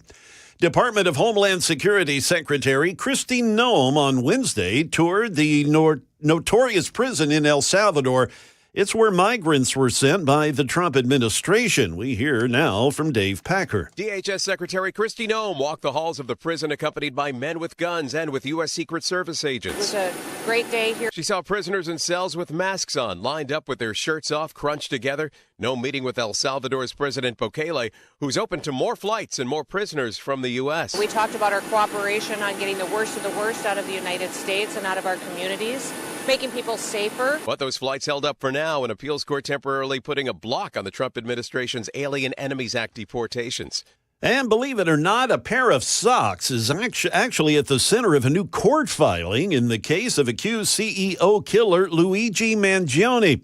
Here's ABC's Rhiannon Ally. Prosecutors accuse Luigi Mangioni's lawyers of fanning the flames of public attention after notes of support were found hidden in the accused killer's clothing. Mangioni, who is charged with killing United Healthcare CEO Brian Thompson, was allowed to change from his jail-issued clothes before court last month. In the socks provided by his lawyers, prosecutors say 2 heart-shaped notes were found. Back here in Tennessee, to say the least, it has been a rather lively legislative session. Doing the hard work of making sure that our state is not the state that it can be, because you have decided. Representative Pearson. Reality of our situation is only to be. Representative Pearson.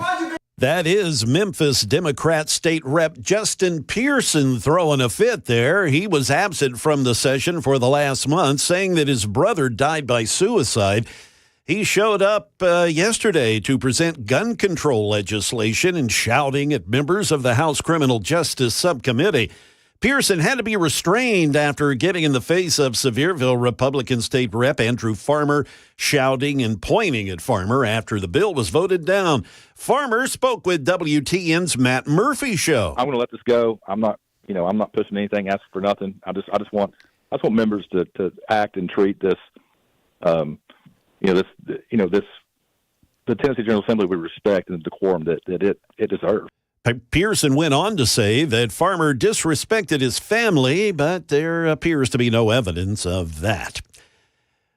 Well, the Market Numbers Report is brought to you this morning by Beacon Capital Management. You can find them online at beaconcm.com. We've got this morning's report from Jim Ryan. President Trump has signed off, and now 25% tariffs on imported cars and light trucks are set to hit a week from today.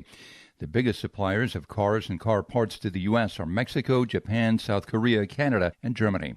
Talk of tariffs threw the brakes on Wall Street Wednesday. The Dow Jones slipped 133 points to close at 42,455, while the S&P gave up 1.1%. The Nasdaq took the biggest hit, falling more than 2%.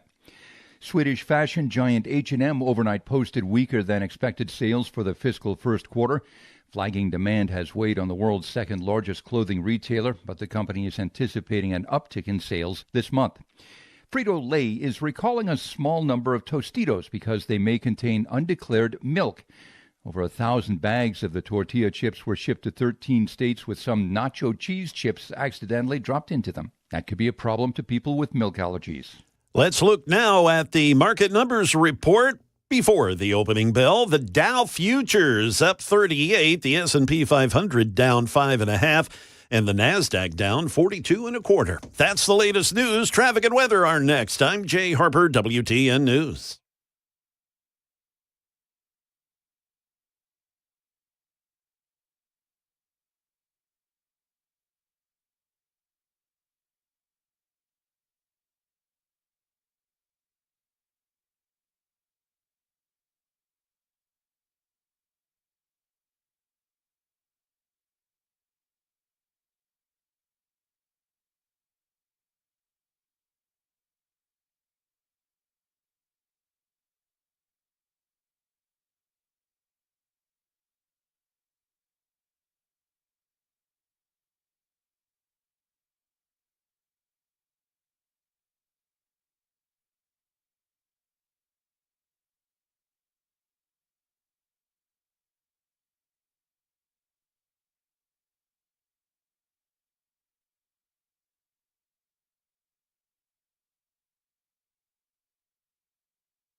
Well, earlier this morning, Interstate 24 eastbound at Old Hickory Boulevard was shut down due to a fatal accident that happened overnight. They appear to have reopened that, but the traffic is still incredibly slow there.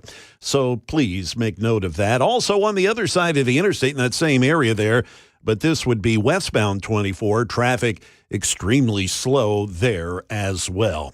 And finally, in Laverne, we've got another crash. Again, it's over on the 24 side, westbound before Waldron Road. So that area of the interstate, both east and west, has been rather difficult here this morning. We've got your traffic every 10 minutes, every morning on Super Talk 99.7 WTN.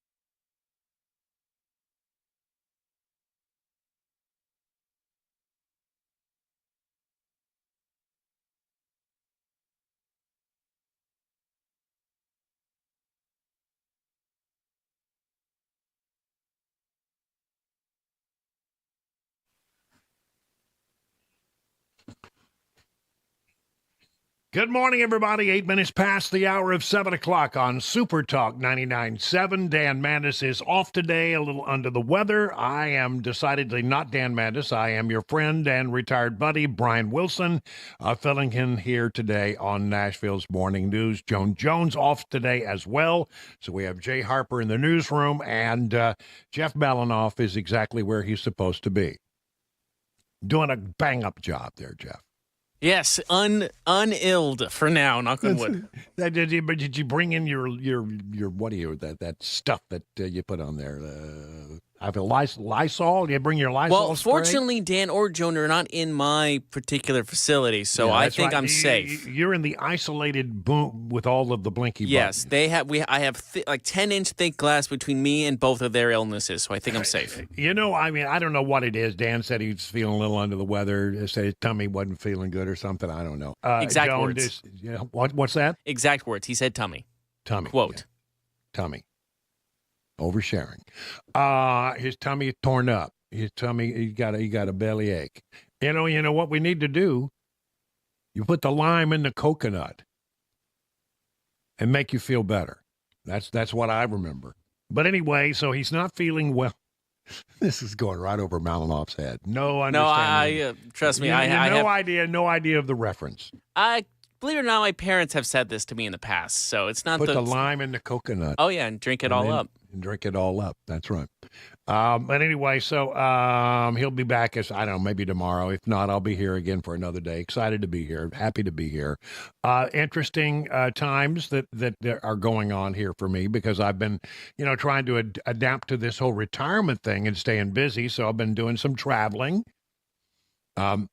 You should know that I have now a motorhome that is rigged out. I actually rigged it out with radio gear. So I can actually, if I need to do something on the radio when I'm traveling around the country, I can do it.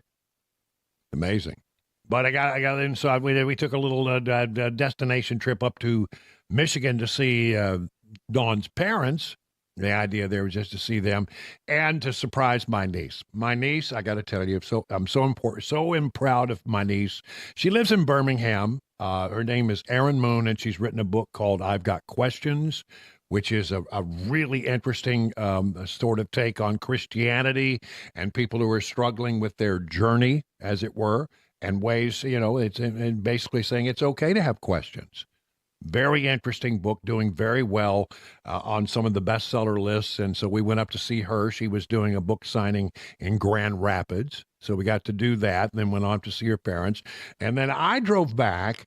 Dawn caught a plane because she had to come back to work. I drove back through South Bend, Indiana. And, Jeff, you'll love this. I caught up with a guy that I haven't seen easily 40 years. And he was one of the folks that I first started in my television career with in Amarillo, Texas. Been retired for a few years now. I haven't seen him since we parted ways in Amarillo, but always thought of him as a good and dear friend. And it was great to catch up. And that's some of the stuff that I'm going to be doing in retirement is going to see people who are very, very important to me in all this process. So it's been a pretty interesting deal trying to manage this retirement as it is. And filling in now and then. I want to talk a little bit about what happened in the state legislature yesterday. Oh, my gosh, what a mess this thing was. You have Justin Pearson. He's been gone for 3 months. Apparently, a death in his family. He said he was attending to the suicide death of his brother, as I understand it. And it was, he said a shattering event, as you can imagine. Been gone for 3 months. Shows up to have something to say about a bill that was meant to sort of weaken the gun laws in the state of Tennessee and sort of reinstate some of the controls over it. And it failed. That's the news there. But he started making the case when somebody said, "Hey, where have you been? We've been working on stuff," and all of a sudden you show up at the last minute to criticize our effort. It didn't go well. I made sure that he was taken care of, even in death. That's what I've been doing. But also, not just that, I went to all of my nephew's schools. I met with their principals and their teachers to ensure that they are okay. I gave them and made sure that they had grief counseling and that they're seeing a psychiatrist. That's what I've been doing. And while you're talking about hard work, you need to realize that our job is not just in this state house with these marble floors. Our jobs are on the streets and in the communities that we serve. And so while you've been here passing bills that have been hurting transgender children, while you've been here passing bills that have been hurting the poor, hurting the marginalized, hurting the disenfranchised, while you've been here passing bills that have not ended poverty, while you've been here passing bills that have not helped people who need. And they tried to interrupt him. Doing the hard work of making sure that our state is not the state that they even turned off his microphone at one point. Representative Pearson. Reality of our situation is only to be. Representative Pearson. While you've been here doing that, I've been in my community. Representative Pearson. And he goes, it's almost like this guy. Representative Pearson. Bueller. Representative Pearson. Well, he didn't stop. He went on for about another 5 or 6 minutes. I mean, it just continued. It was a tirade. And okay, we'd expect that out of him, fiery rhetoric. But then apparently it got personal and it got ugly. Pearson tried to approach Representative Farmer of Sevierville, Andrew Farmer, who was person who had made the comments about where, we've been here working, where have you been?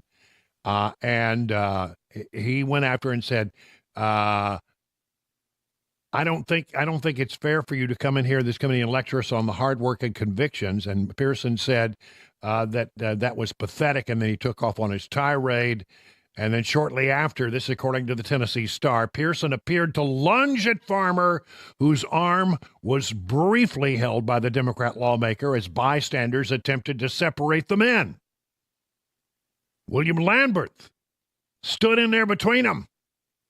Shortly after, Pearson appeared to lunge at Farmer. A video posted to the social media platform X by Fox 17 reporter Amanda Chen appears to show Pearson shout an expletive as he was restrained, and it's unbecoming behavior. This is why they don't allow canes and swords on the floor. Got ugly, got very ugly and very predictable from Justin Pearson, who had no chance of prevailing in this particular position, and he knew it. And he knew full well, and he came in with his back up. Something was said, and he just took off in a tirade. Okay, if you got business and you have a tirade and you have a strong opinion, that's allowed. That's okay.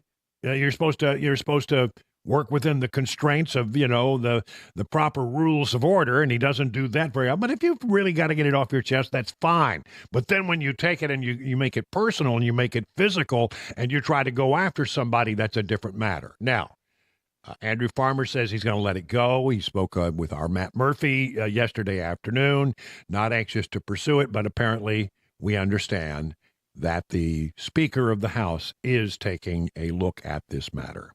16 minutes now past the hour. Let's get a quick check of what's happening with your traffic and weather.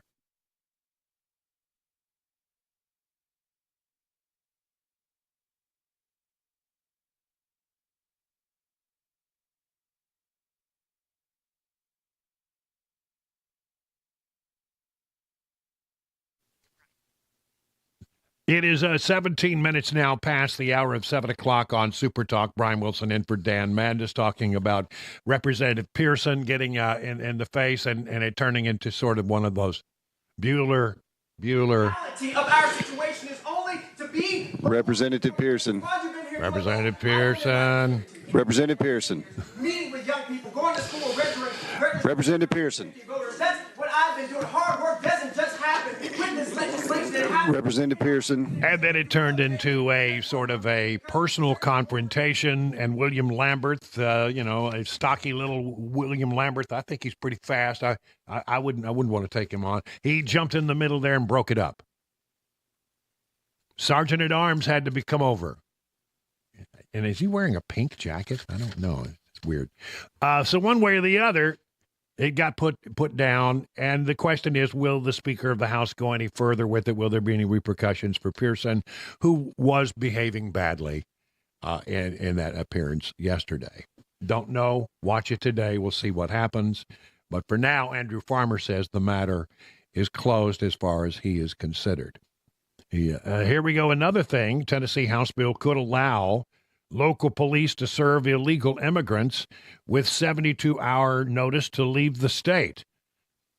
This from the Tennessee Star. Legislation unveiled on Tuesday through an amendment filed in the State House would make it a criminal offense for those already in the United States illegally to enter the state of Tennessee, empowering law enforcement in the volunteer state to charge them with misdemeanor and felony crimes, as well as serve them with notices to leave Tennessee within 72 hours. The legislation introduced in the State House is HB 177, comes from Lee Reeves, a Republican of Franklin, who on Tuesday introduced an amended version of his legislation during a hearing for the bill in the Departments and Agencies Subcommittee. Legislation establishes the state crime of illegal entry in Tennessee for individuals who are unlawfully present in the United States and enter or remain in this state without authorization. Wow. With the amendment has yet to be published in the General Assembly's website, it would reportedly require judges to issue 72-hour warnings to leave the state of Tennessee to any defendant charged with illegally entering the state. You got 72 hours to pack your bags and be on your way. I like it. Should it become law, reportedly require the U.S. Supreme Court to reverse its precedent in this matter, denying the constitutionality of state laws governing immigration rights, the Tennessee Star. We'll watch and see how that all works out. A lot of interesting stuff happening in this particular legislative session. It's been business as usual until yesterday when Pearson showed back up. 20 minutes now past the hour of 7 o'clock on Super Talk 99.7. Brian Wilson in for Dan Mandis.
President Trump announcing more tariffs on foreign cars and more on the security leak of military plans in Yemen. We'll have those stories at 7:30 on Super Talk 99.7 WTN. Thank you, Jay Harper. Pam Bondi, Attorney General of these United States, now holding a press conference with the governor of Virginia and the FBI director in Manassas, Virginia. And they're talking about the arrest of an MS-13 leader. Let's listen in for just a little bit here. Here's some of what was being said there. With state and local agencies, FBI Director Patel, thank you so much. Terry Cole, Virginia Secretary of Public Safety, our U.S. Attorney, Eric Siebert, DHS Secretary Noem, of course, who is in El Salvador, the home country currently of our illegal alien. DEA Acting Director Maltz, thank you. Our U.S. Marshals Service, ATF, all of the members of our task force who have been working tirelessly. We were out at that scene this morning, and what we saw was second to none. Teamwork, everyone working together. You know, someone made a great point, no egos. It was a team. You could not tell who was with what agency. Everyone was working as a team. And the most important thing, all of our agents were safe this morning, all of our law enforcement officers, and the bad guy is in jail. That's what matters. That's what happened. America is safer today because of one of the top domestic terrorists in MS-13. He is off the streets. This has been an ongoing directive of President Trump. His directive to me when I became Attorney General of the United States was very simple. Keep America safe. Make America safe again. And that's what these men and women have been doing tirelessly every single day since Donald Trump took office. We want to make our streets safer. We want to make our schools safer. We want to make your neighborhood safer. This guy was living in a neighborhood right around you. No longer. Thanks to the great men and women of law enforcement. That's Pam Bondi, the Attorney General of the United States, Manassas, Virginia. Glenn Youngkin, the governor, is there. Kash Patel is there. A bunch of law enforcement officials. And the big news out of this is that they have arrested a key player in the MS-13 gang and organization, and they have made an arrest, part of what the president said he was going to do. He made a promise, I'm going to get the bad people rounded up and get them out of here. And they have been making good on that promise. And it is resonating well with the American people. Time for the news now at 7:30 on Super Talk 99.7.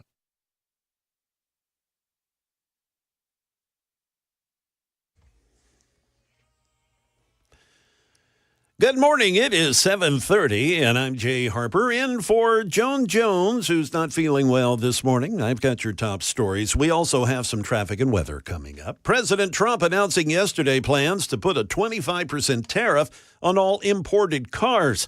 Here's automotive analyst Ivan Drury. He is director of insights at Edmunds, and he says what could really happen for car manufacturers with this tariff. Automakers, they're going to revisit their incentivization strategies. They're going to depend on, hey, do we need to put APR deals out there, or do we take those away to take away some of the costs and maybe, shuffle around some of the dynamics of pricing, because they don't want customers really to have to bear the full 25% when it does come into effect. Details of that U.S. military attack in Yemen that were shared in a group chat with a reporter have now been released.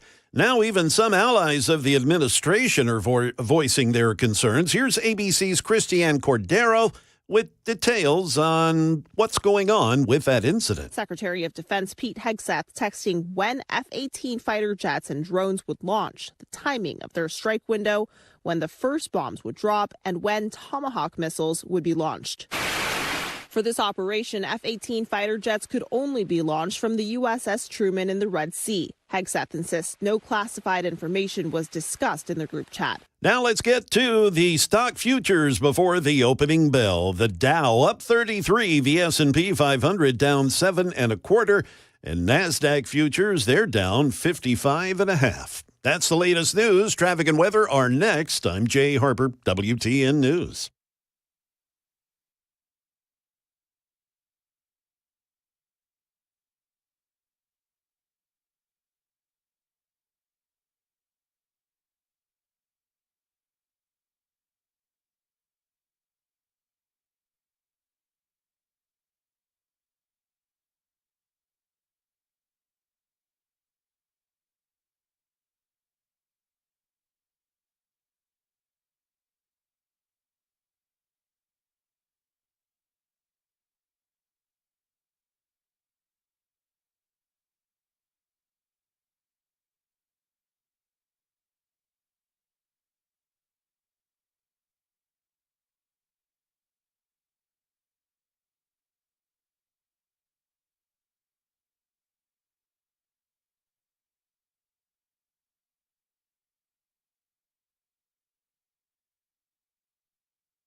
Overnight, we had a fatal accident that had closed the interstate I-24 eastbound at Old Hickory Boulevard. Now, the interstate is back open and the traffic moving fairly well on 24 eastbound in that location. However, westbound coming into the city on 24, it's pretty backed up. In fact, we've got backups all the way back to about Sam Ridley Parkway, so be aware of that. And finally, we do have a crash down in Williamson County, Lewisburg Pike at Bethesda Duplex Road.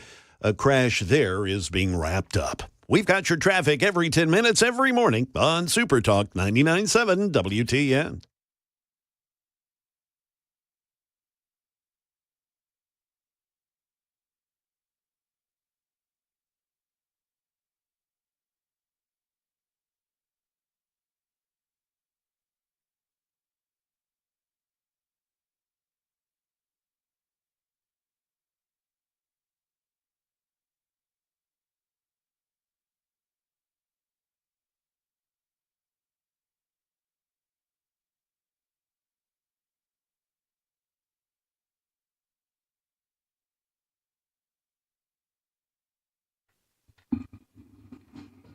It's 37 minutes past the hour of 7 o'clock. You're listening to Nashville's Morning News with Dan Mandis. I am decidedly not Dan Mandis.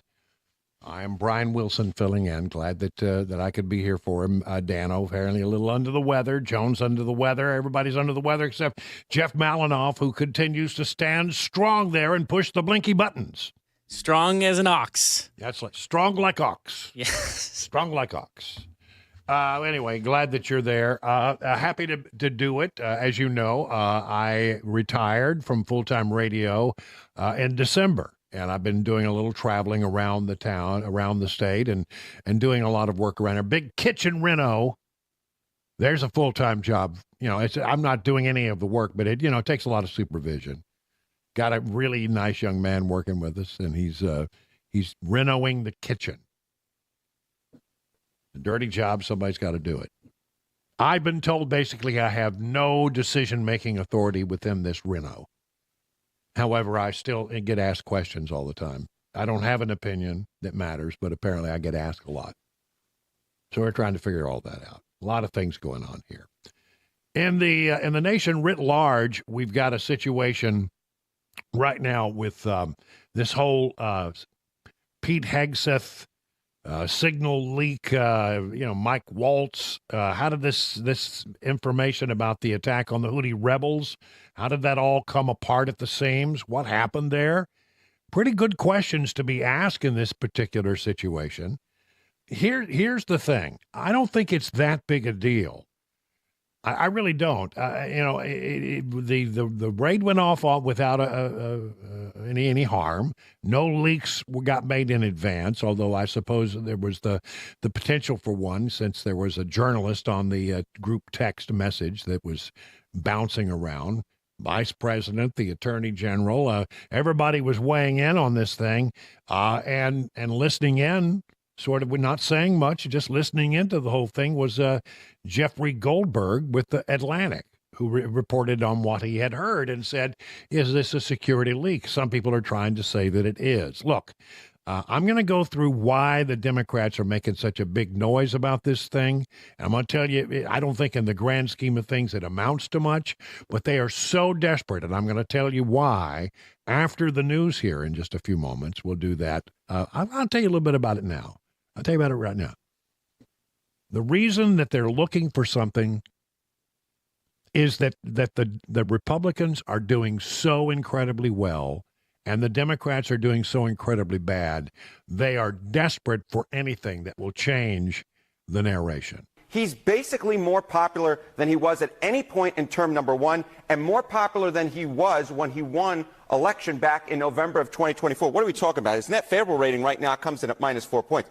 That's Harry Enton over at CNN. He's doing an assessment of Donald Trump, who is more popular than he's ever been. This is driving the Democrats guano crazy. Compare that to where he was when he won in November of 2024, when he was at -7 points, or March of 2017 when he was at minus 10 points. So when you compare Trump against himself, he's actually closer to the apex than he is to the bottom of the trough. And of course, that's so important because Donald Trump, historically speaking, has had his numbers underestimated. So I think it's very important to compare him to himself to understand he's actually more popular now than he was when he won, or certainly where he was at this point back in his first term. The bottom line is Trump is more towards the ceiling than he is towards the floor. He's at the ceiling, not the floor. He's doing really well as these things go. You may say -4 doesn't sound so great. It's pretty good. It's pretty good in that particular poll because you got a lot of people out there saying, that he's a bad guy. But apparently,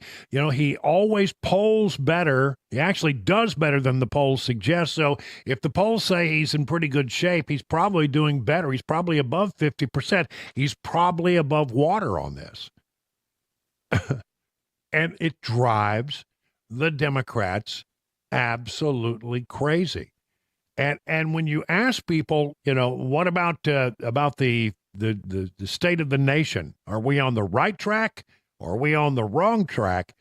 Many, many, many more people, historically speaking, are saying that we're on the right track. Those numbers are, by the opinion of most people who analyze these things, really strong right now. We're on the right track. This, I think, is rather important because, again, if the polls have historically underestimated Donald Trump, what is a metric that might get at understanding at how popular he may actually be? Mm-hmm. So let's take a look at the percentage of the country who say that we're on the right track. It's actually a very high percentage when you compare it to some historical numbers. What are we talking about? According to Maris, 45% say that we're on the right track. That's the second highest that Maris has measured since 2009. How about NBC News? 44%. That's the highest since 2004. Wow. I mean, to tell you, those are good numbers. Those are good, are you on the right track numbers. I mean, they're really strong. May not sound like it, but if you really study these things over time, those numbers are way, way up over where they usually are. The bottom line is the percentage of Americans who say we're on the right track is through the roof.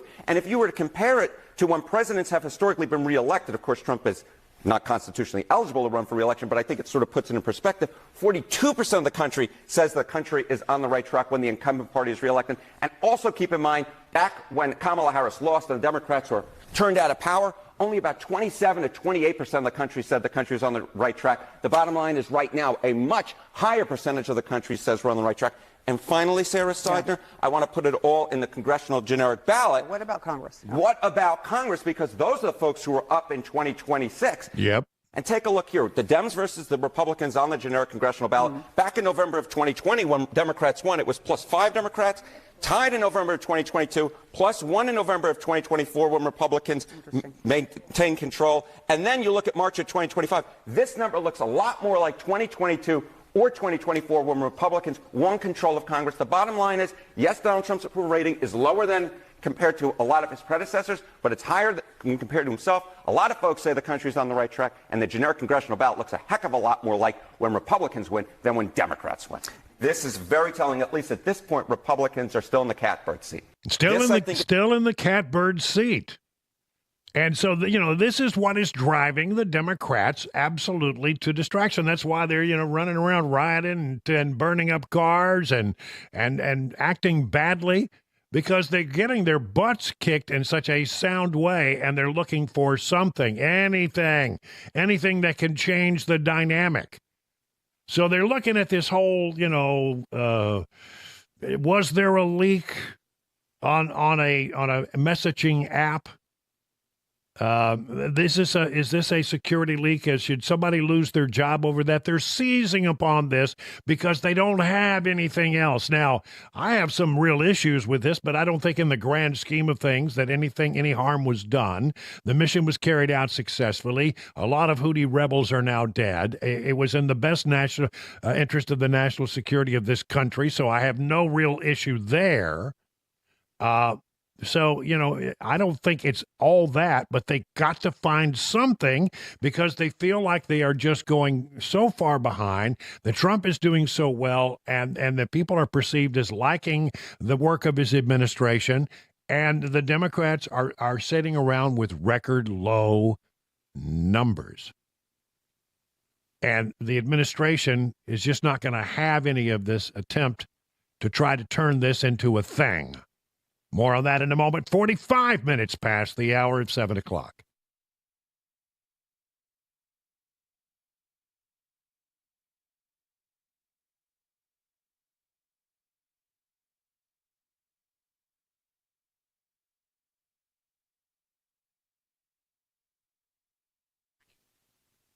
It is 6 minutes now past the hour of 7 o'clock on Super Talk 99.7. Looking for a high today in the low 70s. Cloudy skies, but, I mean, temperature's going to be pretty good. Spring has sprung. The Bradford pears have bloomed, past their bloom now. And the hummingbirds, I understand, are returning. Hummingbird feeders are going up today here in my house, because we want to be ready when they arrive.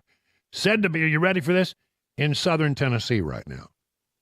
So if you're a big hummingbird person, get your hummingbird feeders out. Okay, we were talking about Democrats losing their minds, and how the administration is trying to counter the narrative that, oh, well, there was a leak on this messaging app and that people were put it, and it doesn't seem like it really is amounting to that much, but they're just so desperate, they're trying to turn it into a thing.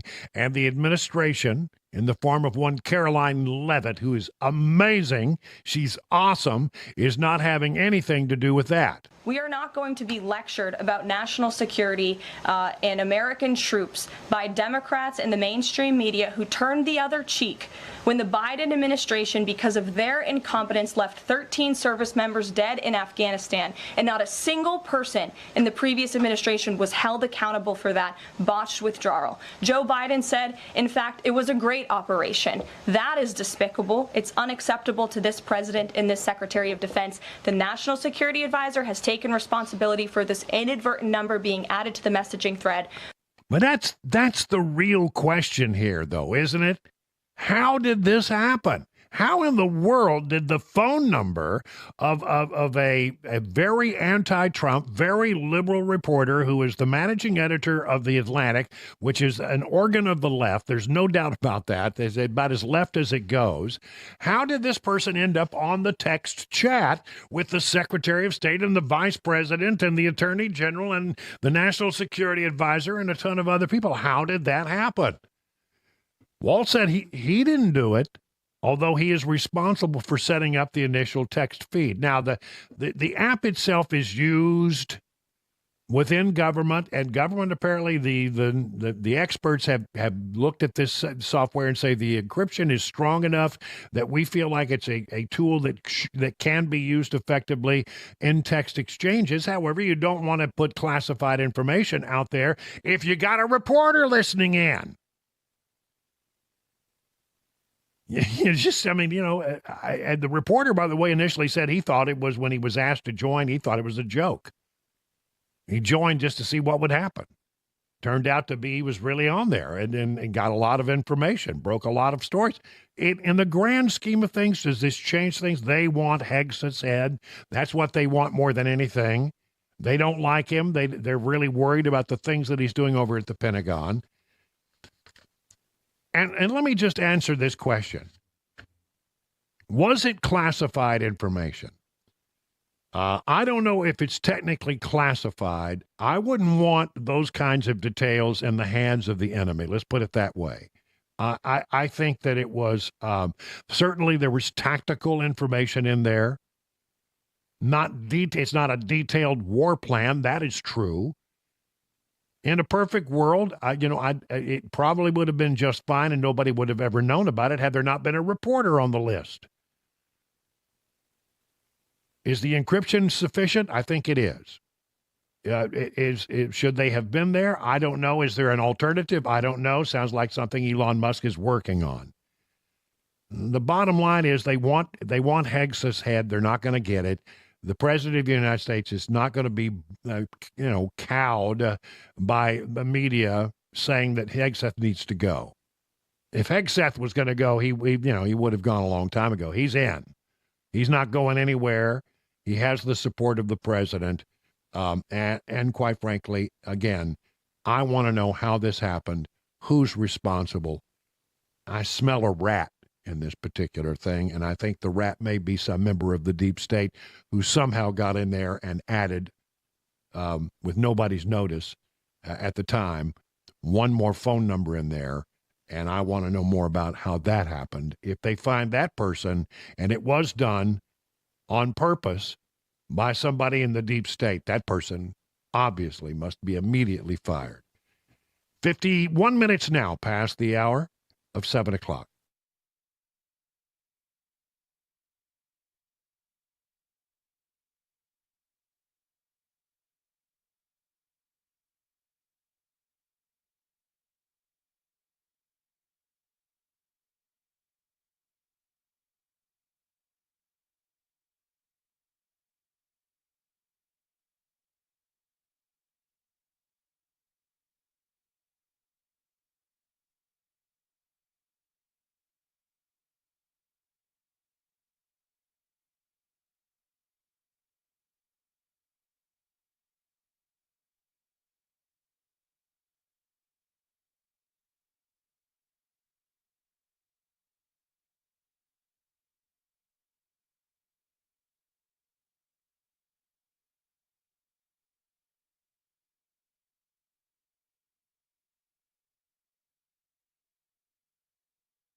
Parts of the Carolinas that are still recovering from Hurricane Helene, now they're dealing with wildfires. We'll have that. Also, a tourist submarine sinks, leaving fatalities, and more Tesla vandalism. We'll have those stories at 8 o'clock on Super Talk 99.7 WTN. You know, it hasn't been too breezy here, Jay Harper, but I noticed that it's been breezy. In the last few days, it's been quite a bit of wind in the area. Have you noticed that? Oh, absolutely. And I tell you, I've been in the western part of the state doing the play-by-play for some baseball in Memphis, and the wind there, 35, 40 mile an hour gusts. It's been that way for a couple of weeks. So a pop-up turns into a home run? Yeah, right. or a foul ball. Yeah, depending on which way the wind's blowing. I was in a high-profile vehicle, my new motorhome, up in Michigan, driving Indiana. You think it was bad here? In the flat cornfields, Right. which are absolutely mowed down ground level. You'd be driving along, and I was, of course, observing the speed limit. Certainly. Of course I was. But I'd be driving along, and all of a sudden you'd get hit by a gust of wind, and you would just almost involuntarily change lanes. Yeah, I know what you mean. And then by the time you would adjust, you're going back into the lane. Now, of course, the wind is gone. It's not working against you for a moment. And then you overcorrect, and you're just swerving all over the place. You drive 100 miles north or south, but you're really driving like 150 because there's so much left and right. Exactly. So your motorhoming, is it one that you actually drive, or is it a trailer that you're pulling? It's actually it's a motorhome. It's what they called a Class B, which is it's a van, basically like a Sprint van. Oh, okay. And it's got you can make a queen size bed in it. The most important feature of said is that it's got a bathroom in the back. Ah, yes. And a shower. There you go. You have to sit on the toilet to take a shower. The American dream. Yeah, what is there anything more American than going down the road, taking a dump and a shower at the same time?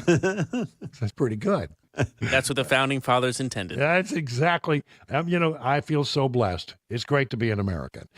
Time for the news at 50. Let's call it 59 minutes past the hour.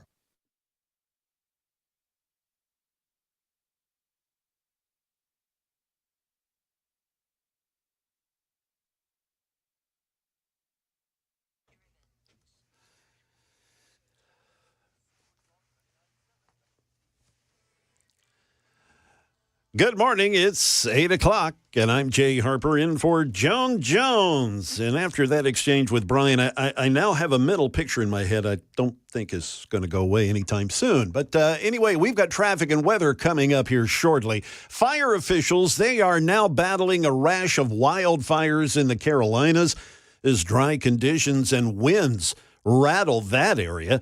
ABC's meteorologist Ginger Z, she's in Nashville, which is still trying to get over Hurricane Helene. In North Carolina, 30 miles southeast of Asheville, the Black Cove Complex fire, burning nearly 6,500 acres and destroying at least 11 homes. Matthew Rogers had just moved back to his cabin in Flat Rock after Helene tore apart the only bridge leading to his neighborhood. On Sunday, he was forced to evacuate. By Monday, he saw a Facebook video showing his home burning to the ground. Well, at least 4 people now have died off the coast of Egypt after a tourist submarine accident. Egyptian authorities say the accident happened in the Red Sea, about a mile off the coast. These boats go out, they're equipped with huge windows to give tourists a better view of coral reefs and marine wildlife. There were 45 people on board at the time, including some children. This was a Russian tour group. It's not clear how these people died, if the submarine hit the coral reef. That is yet to be established. That's ABC's James Longman reporting. A North Texas man's been arrested on charges that he keyed a Tesla in an airport parking lot this month. Video of the vandalism was actually captured by one of the car's onboard cameras. 56-year-old Rafael Hernandez also faces a civil suit filed by the owner of that Tesla. Attorney Majid Chawawi, represents the plaintiff. People have the right to purchase whatever vehicle they want no matter who owns the company, no matter who operates it, and they should be able to do that free from harassment, intimidation, or harm. Back here in Nashville, 2 people are dead after that multi-vehicle crash on I-24 early this morning. Metro Police say a 4-vehicle crash happened at about 1 o'clock this morning. That was on I-24 East near the old Hickory Boulevard exit. The crash closed a stretch of the interstate. We've been talking about that all morning.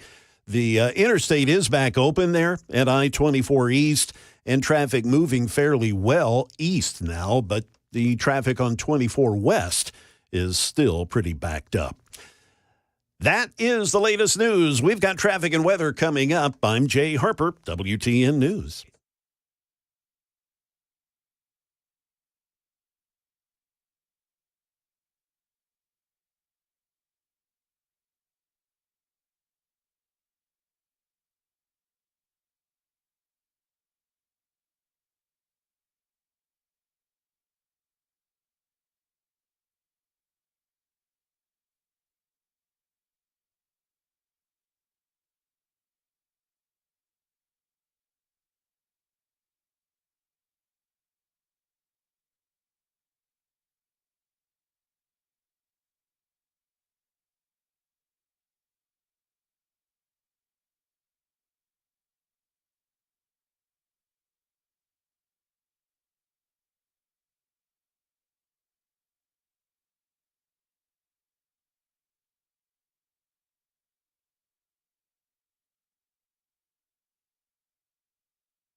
We do have an injury crash up in the Jolton area, Whites Creek Pike, north of Coopertown Road.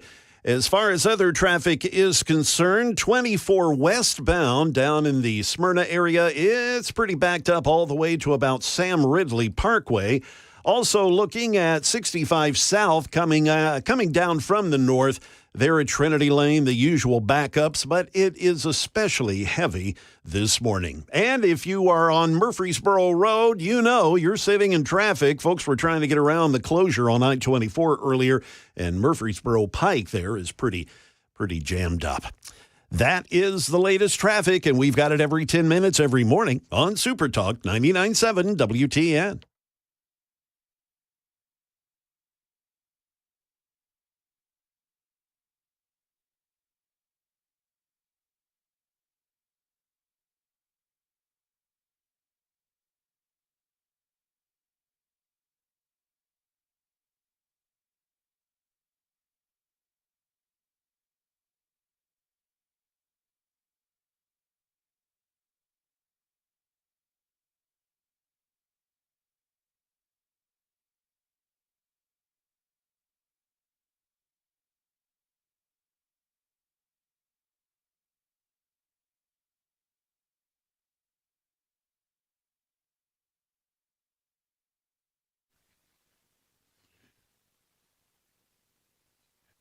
It is Nashville's Morning News with Dan Mandis. I'm Brian Wilson filling in for the ailing Dan Mandis. I don't know when he'll be back, but hopefully tomorrow he'll be back feeling a little better. His tummy hurt. Yeah, that's what happens. His tummy hurts. I love that so much. Yeah. Just downplaying it. Yeah. My tummy. Little stomach ache. Yeah. Get some Pepto in there. That's right. So he's not going to be in today. I am filling in, and if I need it tomorrow, I'll be back. But I'm hoping he's going to be back. Joan Jones, she was croaky yesterday. There's no doubt about it. There's nothing worse than trying to do radio when you have a sore throat. I mean, it's just literally the worst. And sometimes you don't have any, especially when you work mornings. There's just no way to solve the problem, right? You know. I have awakened in the morning, at like 3 o'clock in the morning. I don't have much voice at all, but I've got to do 4 hours of radio today, and there's no time to call anybody, and you couldn't raise anybody at 3 o'clock in the morning if you wanted to. It's the worst deal ever. But I'm glad to be here today. Good to be filling in for Dan Mandis, who I hope feels better immediately. I got a bunch of little stories here that I want to try to cover in the next few minutes at the bottom of the hour after the news, of course. What is the Gang of Three Amigos? What do you call it? The Gang of Four Amigos? I can't remember the new title. What is the new title? It's the crisscross. It's the crisscross at that point. Yes, okay. Because Someone actually in the chat made that because his name is Chris. It's a cross. Yeah, Chris cross. it's like when I would come on at 3:00 in the afternoon, I would follow Matt Murphy. We called it the Matt Chat. Exactly. Yeah. Exactly. So this is the crisscross. Yes. Not to be confused with the Matt Chat, which comes Correct. later. Crisscross TM. All right, gotcha. Trademark. But I do have a lot of stuff here I sort of want to plow through. Yesterday, big announcement, 25% tariffs on all cars not made in the United States. Now, that is, you may say that's bad. I don't think it's bad in the long run. Look, here's what I just want to say to you about the tariffs. Tariffs are an American thing. Our founding fathers, Alexander Hamilton and others, were very big on tariffs. Tariffs were the way that we made money and the way that we funded the government before there was a federal income tax. So, tariffs are not un-American. They haven't been used effectively. I think Trump is using them well. 25% tariff on cars not made in the United States means that if you want to buy an Audi, it's going to cost you more. You want to buy a Mercedes, unless it's made in Alabama, it's going to cost you more. If you need to do that, then just get ready. But if you buy a car that's made in America, you'll get the advantage. Now that helps American manufacturers. That causes the big car maker companies that have sent their manufacturing to Canada or to Mexico to reconsider where they want to do the manufacturing. And we'll be moving it back. But there's a lapse. From the time you impose a tariff to the time that the tariffs start to pay off, I mean, you get some money immediately, but I mean, the American people will see the greatest payoff in time when people move these manufacturing jobs back to America. I'm really excited about this. I think it's the way to go. There is a gap, however, where things will be more expensive, so be ready for that. Some things are going to be more expensive, and the Democrats are going to make, hay out of it. Oh, look how much it costs to do this, and look how much this costs. Like they talked about the price of eggs for a few days until the price of eggs went down on their own. They're going to do that. Just get ready for it. But the end result is that it is a great long-term strategy for the United States. It will help our economy. It brings jobs back to America. It is exactly what we need, but there's going to be a pain before we get to the payout. You got it? So be ready for that. The way that I think you ameliorate the pain that comes with tariffs and higher prices is that you do everything you can to get the cost of things made in America down cheaper, and you do everything you can to make the cost of energy cheaper, because energy costs, if they go down, it helps the economy. If they go up, it hurts the economy. There is nothing that ripples through the economy faster than a hike in energy prices, and if they come down, it will alleviate a lot of the pain, and prices generally will come down. So I think, yes, tariffs, 25%, get ready. There's going to be some things that are going to cost more, but in the grand scheme of things, if you're paying less for oil and gas or natural gas or electricity or all the forms of energy that you use, you're not going to notice it as much. That's the plan. Yes, tariffs. Yes, we'll get money. People will pay billions of dollars in tariff, and they will move these jobs back, and in the long term, it's really in our best interest. But I don't want you to think that it's going to happen tomorrow. There's going to be a lapse between the time that these tariffs are imposed and that we start to see the benefit, but the benefit will come. A little pain before the pleasure. Here's the other thing. We've already got an amazing number of companies that are investing in the United States since Trump took office. It comes to about $3 trillion in investment. Hyundai said that they're going to announce a $20 billion U.S. investment. The South Korean company reported plan includes a construction of a $5 billion steel plant in Louisiana. The onshoring operation from Hyundai expected to create 1,500 jobs, but brings manufacturing back to the United States. More investments, more jobs, and more money in the pockets of hardworking America, all thanks to President Trump's economic policy, said Caroline Leavitt. The total size of the announced investment since Trump took office on January 20th is just over $2.8 trillion with a T. List of companies. Listen to this. The UAE, the United Arab Emirates, $1.4 trillion. Saudi Arabia, $600 billion. Apple, $500 billion. Nvidia, $100 billion. SoftBank, OpenAI, Oracle, $100 billion. Taiwan Semiconductor, $100 billion. Johnson & Johnson, $55 billion. Eli Lilly, $27 billion. CMA, $20 billion. Merck, $1 billion. GE Aerospace, $1 billion. That helps. I mean, they're right there. That's money that's coming back to the United States. Will it happen tomorrow? No. Will it happen? Yes. Will it be good for the country? Absolutely. But again, this is not a straight line thing. It's not like we wake up and everything now is going to be rosy. We got this. We didn't mess it up. We didn't mess up this economy in one day. It's going to take more than one day to get it fixed. But we're already headed in the right direction. Absolutely. Here's another example of President Trump negotiating a shrewd deal.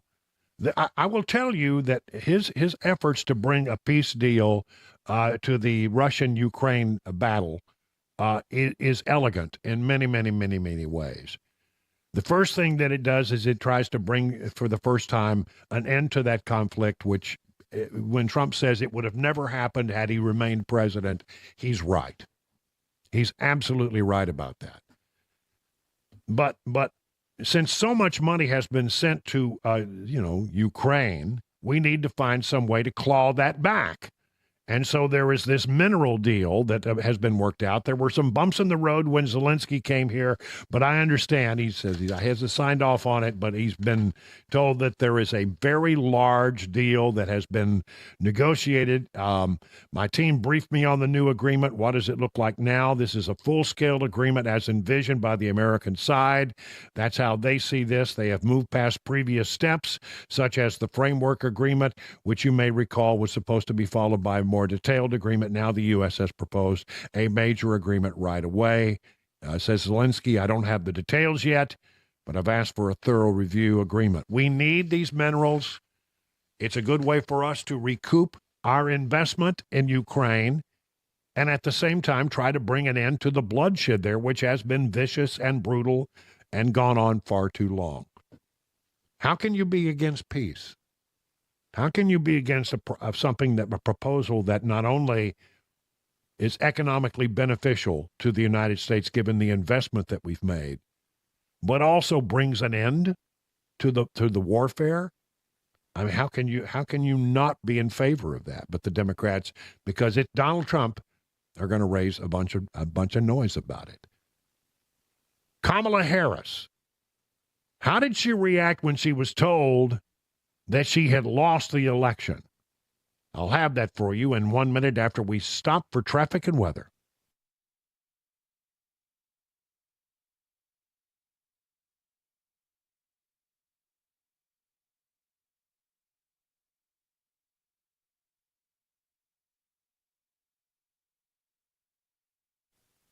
All right, 16 minutes now past the hour of 8 o'clock on Super Talk 99.7. Brian Wilson in for Dan Mandis on Nashville's Morning News. So a question, you wonder, you run for president, you think you're going to win, you've made the big effort, you've spent billions and billions and billions of dollars, and then you don't win. How does that go down? How do you get that piece of information? Interesting story in townhall.com, which is basically playing off of a new book written by a reporter for Vanity Fair by the name of Chris Whipple.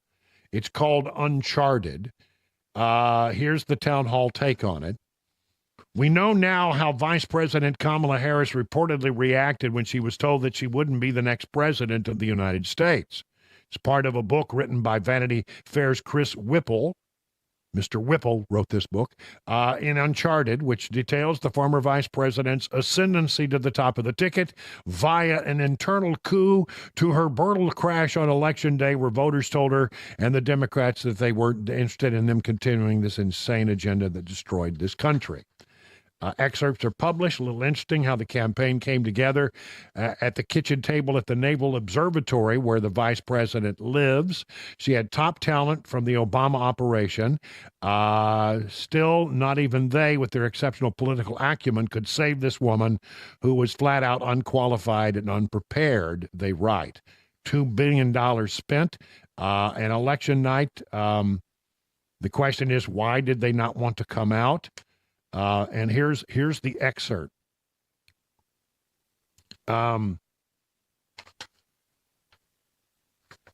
On election morning, a campaign has a gravitational pull, and Chief of Staff Lorraine Voles was feeling it. You get sucked into the momentum like you believe it. I've been on winning ones. I've been losing one. This felt like Bill Clinton rather than Michael Dukakis. Voles wasn't talking poll numbers or analytics, but intangibles. The rallies were big and enthusiastic. People were lining the streets, but Harris pollsters did not share the kumbaya cohesion. One ex-Biden campaign official couldn't understand all the heady talk. They had consistent polling results that showed her down by 2 in every state. And as she said, Trump always overperforms. How are you going to make that up? And they talk about how on election night she was hunkered down with her family.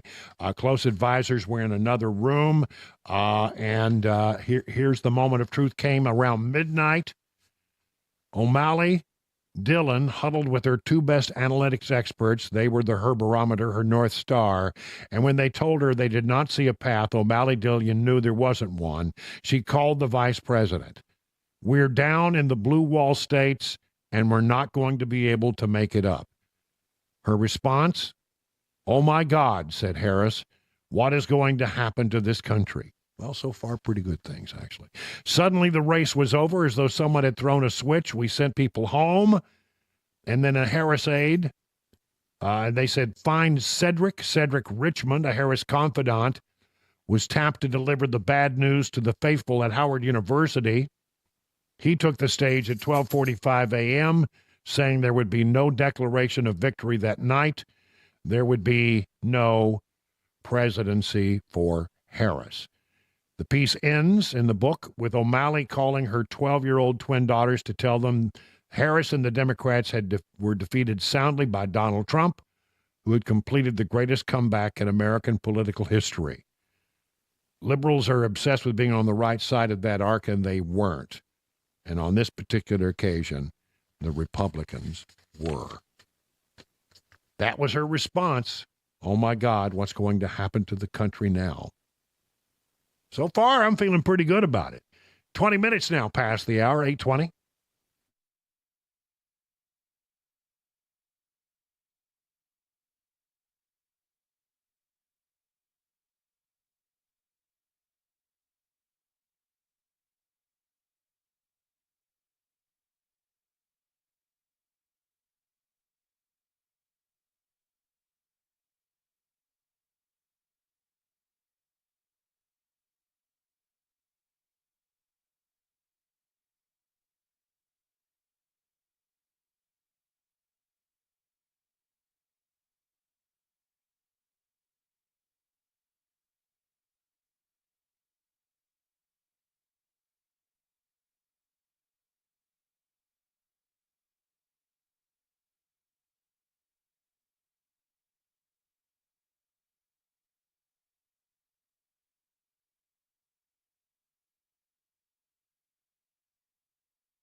And they keep on happening. More Tesla protests to denounce Elon Musk. Also, a very deadly crash overnight on I-24 in Smyrna.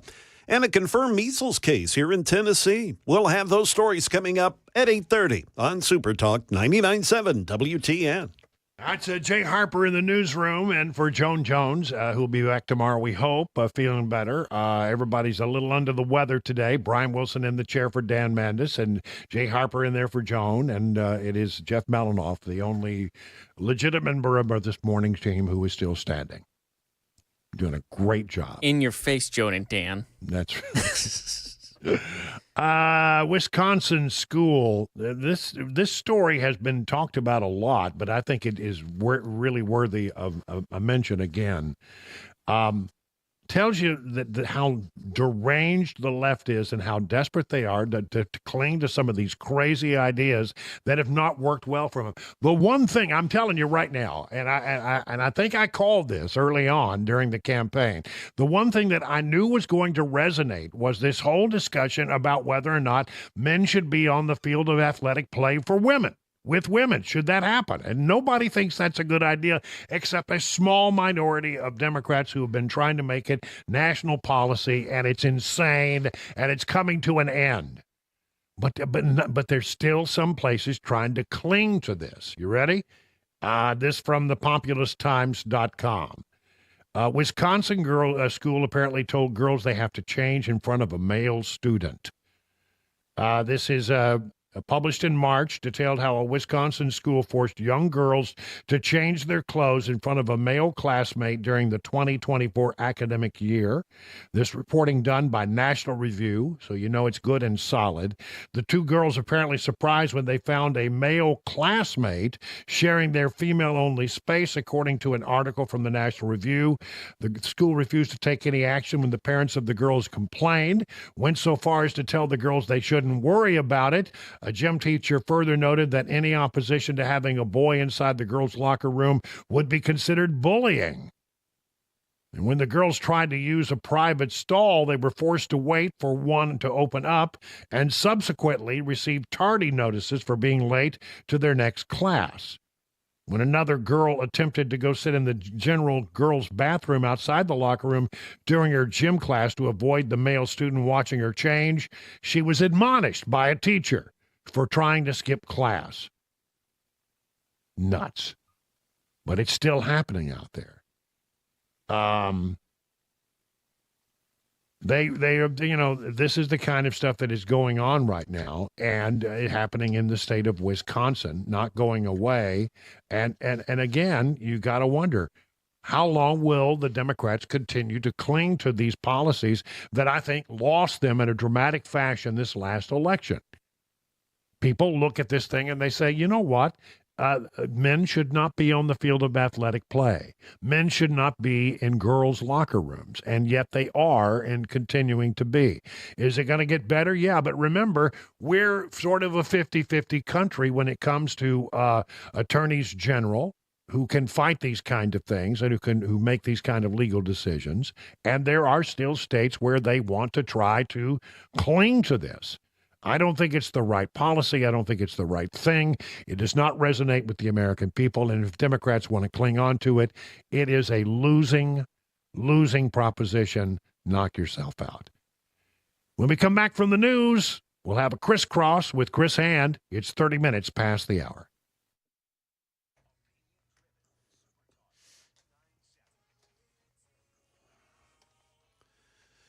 Good morning. It's 8:30. I'm Jay Harper in for Joan Jones this morning, and I've got your top stories. We will have the weather coming up for you and another traffic report here shortly.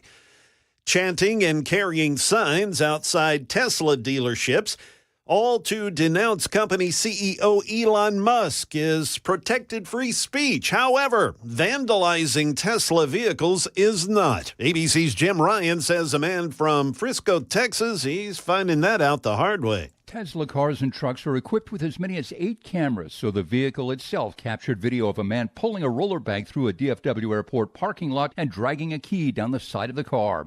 The suspect, identified as Rafael Hernandez, may have been expressing his anger at Elon Musk, but it's got to stop the threats, the intimidation, the humiliation. Steve Schulte represents the owner of the Tesla that was keyed. He's filed suit against Hernandez, who also faces a criminal mischief charge. Back here in Middle Tennessee, a deadly crash that forced the closure of I-24 this morning in the Smyrna area. It had traffic messed up because the interstate was closed. The Department of Transportation here in Tennessee reported the crash at about 1:15 this morning. That was at mile marker 62 there at Old Hickory Boulevard. The crash involved a pickup and another vehicle, resulting in one of them overturning on the interstate. Police at the scene with the police department, they reported the two people passed away in that crash. Eastbound traffic, it was diverted off the interstate on Old Hickory Boulevard until the investigation wrapped up.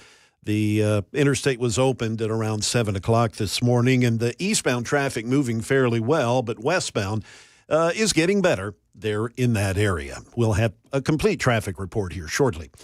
Also, Channel 4's Jordan James says they've confirmed another, through a medical source anyway, that the single case of the measles here in Tennessee is in Rutherford County. The state's health department says the person was infected early March and is recovering at home. They are still actively working to identify people who they came in contact with and any other locations they may have gone. They declined to release any specifics, citing privacy concerns. News of the positive case has traveled throughout pediatric offices in Rutherford County, who tell us they've already started making arrangements. Notify our staff. They have to be trained in what kind of questions to ask. So we went through that yesterday. Checked titers on all of our staff because we have to protect our staff as well. And then we prepare if we know we're going to need more measles vaccine. Speaking of vaccines, doctors say it's the best defense to the measles. That is the latest news. We've got traffic and weather next. I'm Jay Harper, WTN News.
We have a crash reported near the airport. This would be on Briley Parkway near Volte Boulevard. Also, a crash has the right exit lane blocked on 440 westbound just before exit 5. And finally, an injury crash in the Joelton area, Whites Creek Pike, north of Coopertown Road. We've got your traffic every 10 minutes every morning on Super Talk 99.7 WTN.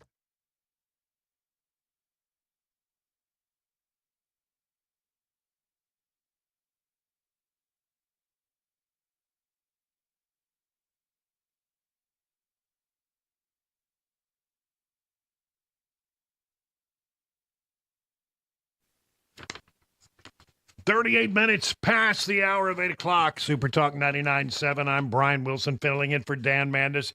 Time for the crisscross. What's up, Brian? We'll bring in Chris Hand here, find out what's going on. Chris, good to have you in this morning. Man, I was thinking the same thing about you. I mean, how can I be honest for a second? How lucky are we to have you to be able to fill in? I was riding in and I caught winds of nostalgia as, you know, I'm not really for you, but just thinking about driving my daughter to kindergarten, listening to you in the mornings. It was a cool vibe. But, you know, 6 men win championships, and to have you as a fill-in is clutch, man. We appreciate it. Well, you're very kind, and I really appreciate that. And I tell you, I have missed it. One of the things that I learned is that, filling in for, like, I filled in for Chad Benson a couple of times. 3 hours is nothing. No, it's a breeze. I mean, 3 hour, I'm these 4 hour morning shows and the 4 hour evening show that we did.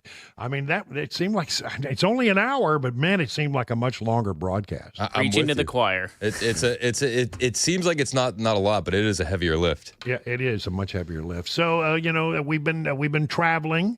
I don't know if you caught it all, but I got a motor home. I heard that you're driving down the highways doing the dump and shower. Well, yeah, I mean, I can do that. I haven't tried that yet. I mean, somebody has to drive the vehicle, and I've been driving the vehicle mostly.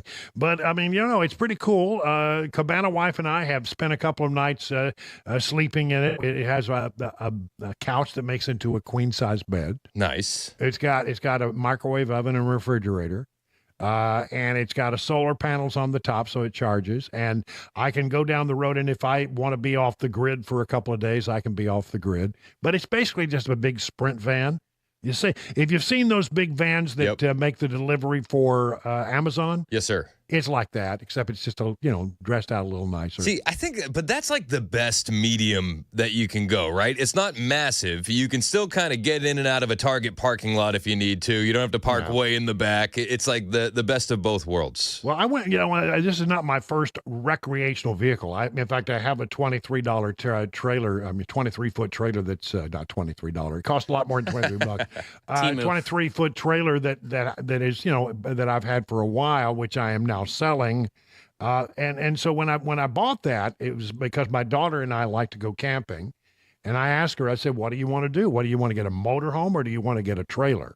She said, "We'll take the trailer. You have a truck. That way we can dump the trailer and then go do other things." Mm-hmm. I thought, well, that makes a lot of sense.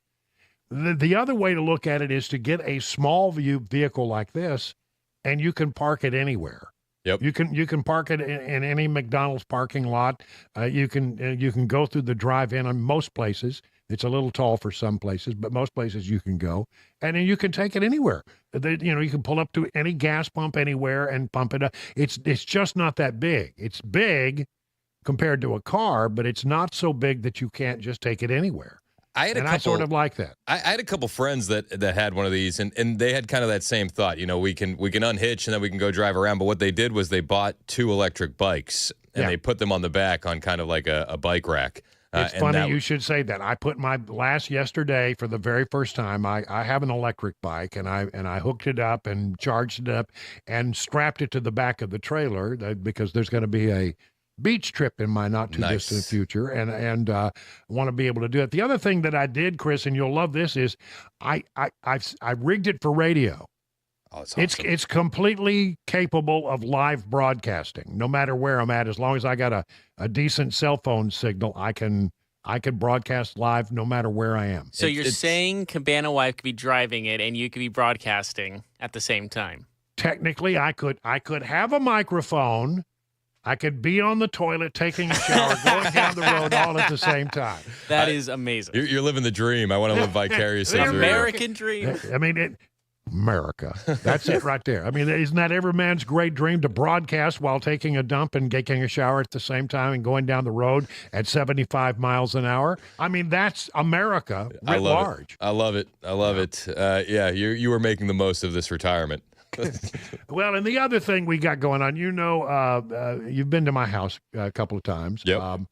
We are renovating the kitchen. Now, no small feat. That is because everything that was in the kitchen is now sort of stacked up in the living room. I got kitchen sinks that are arriving and needing to be installed. And we hired a tremendously talented young man by the name of Logan Page to do it. He's doing a great job. But one thing I learned is that I'm going to be asked a lot of questions, but the answer to my questions and my opinions do not matter. Yeah, just let me check with management and I'll get back to you. I get asked, Dawn will even actually, she will say to me, hey, what do you think about this? And I'll say, okay. She says, okay, I'll take that under advisement. But, it doesn't matter what I want because it's going to be done her way, which is fine because it's her kitchen and that's where that's her deal. But it's coming together quite nicely. And that has been a challenge in that, getting parts in and getting things done. And I don't know. I don't know if I should say this or not. Oh, now you got it. We found a secret passageway. Really? Yeah. Okay, you got to dive a little bit deeper. No, I can't tell you any more than that because we're going to utilize it. Ooh, I like that. Yeah. I've often thought of putting one of those fake bookshelf doors on those are awesome. on different rooms in the house. My uncle had one for his bathroom in the family room, the big entertainment center, and then right next to it was a bookshelf, and you open it, the bathroom's right in there. They call it a Murphy door. Yes. Yeah. That sounds like a really good idea. Those are the best kind. Makes you feel like Batman. Yeah, it does. It's Wayne Manor style. Yeah, you need the William Shakespeare bust on it. Yeah. Red phone, too. Yeah, that's right. Yeah, that's what you need. One way or the other, we're in the middle of all of that. And it's just, all kinds of fun stuff working with the chamber. Here's the thing I'm working on. And this is, I work with the chamber. I'm the president of the chamber in Watertown and in my spare time.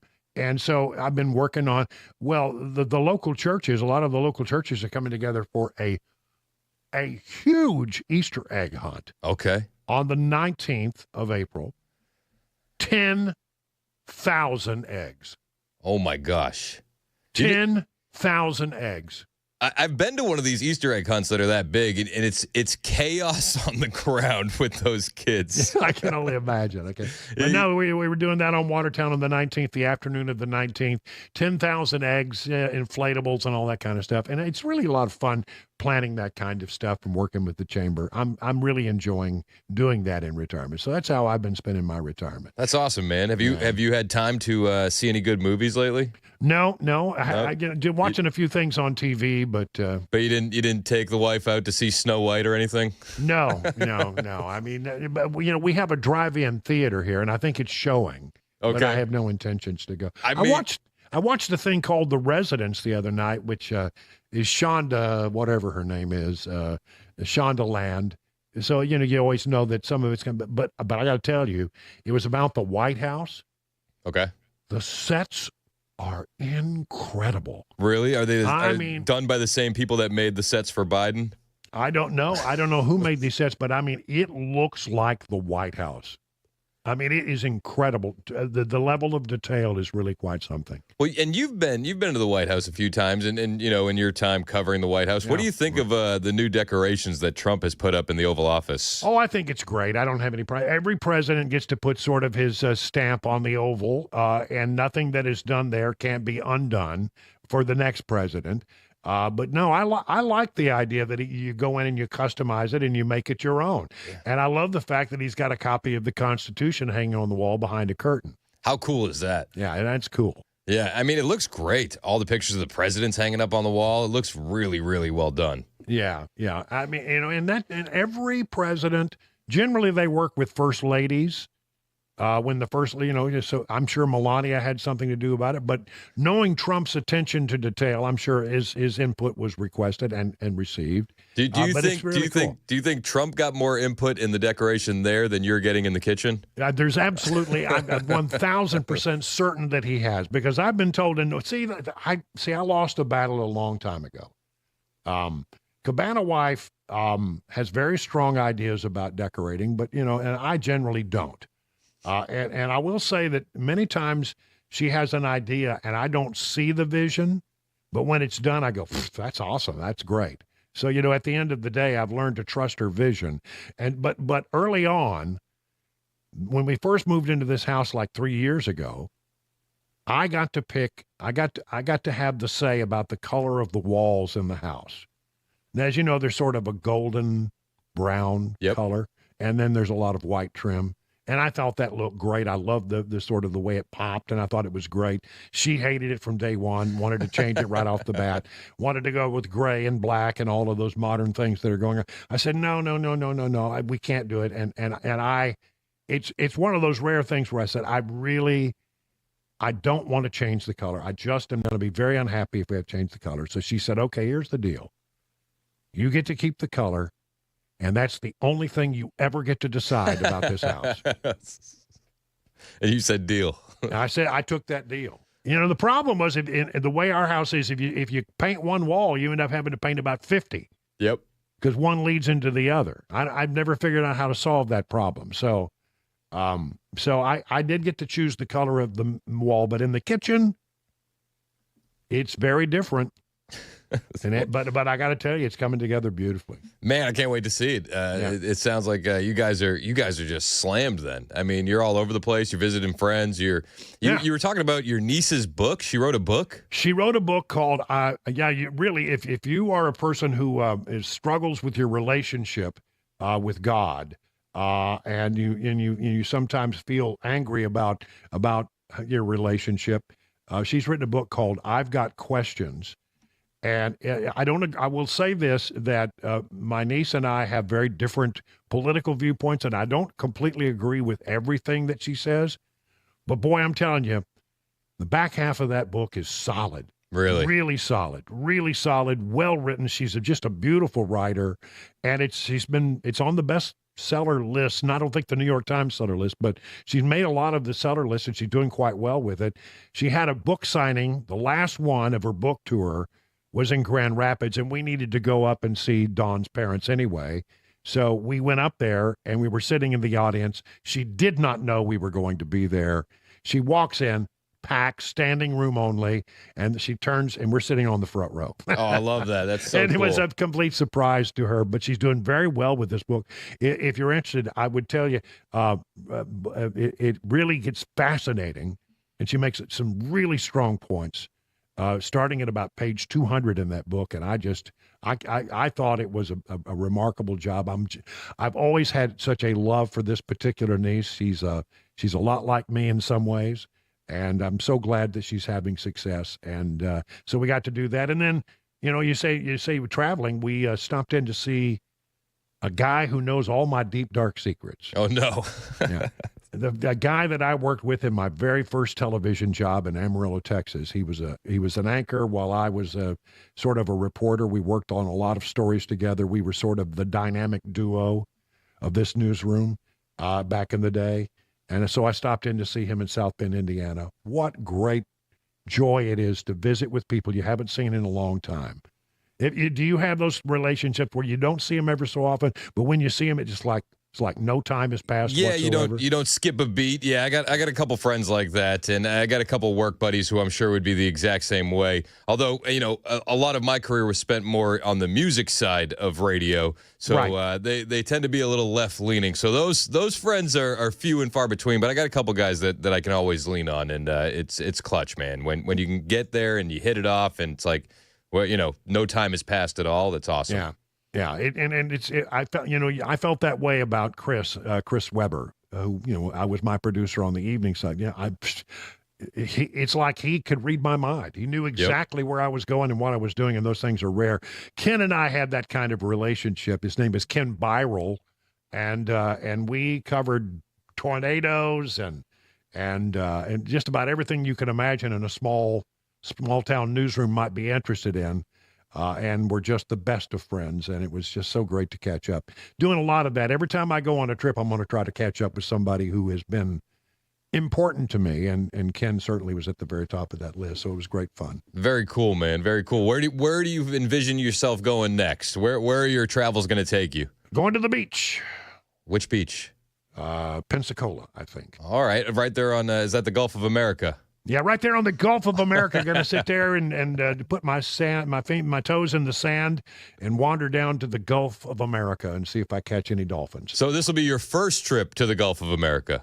Yes, I have never been there. I used to have a house on the Gulf of America before it was the Gulf of America, but now I'm going down in my camper and sleeping, and we'll be showering in the back. Is there anywhere that you can camp on the beach? We go to the Outer Banks from time to time, and you can there are spots where you can actually pop up a tent and bring an RV and camp right there on the beach. Do you have an option for that? As I understand it, ours is pretty close to the water, but I don't know exactly. I'll let you know when I get back. All right, man. Keep me posted. Keep me posted. Well, listen, Chris Hand is straight ahead. What you got coming up in the next hour? Man, we're going to talk about a lot. There's so much to cover. It seems like the news has been on just cocaine, essentially. It's just been flying. We got auto tariffs, which I think are awesome. We got border updates. We got MS-13 being busted in press conferences. We got Signal Gate, and I don't know. Is it just me? Do you hate the term gate? Everything is gate. Everything, but but everybody knows what you're talking about. So we'll do some Signal Gate stuff as well. Plus, JD Vance with the Marines in Quantico. That was a cool sight. That was pretty strong yesterday. Yeah. I mean, you can tell why military recruitment is up under this administration. The troops absolutely love these guys. We'll cover all that and more. Oh, plus the NPR hearings and Woke Elmo. That was good stuff. We ran some of that today. All right, good deal. Coming up next on Super Talk 99.7, 54 past the hour.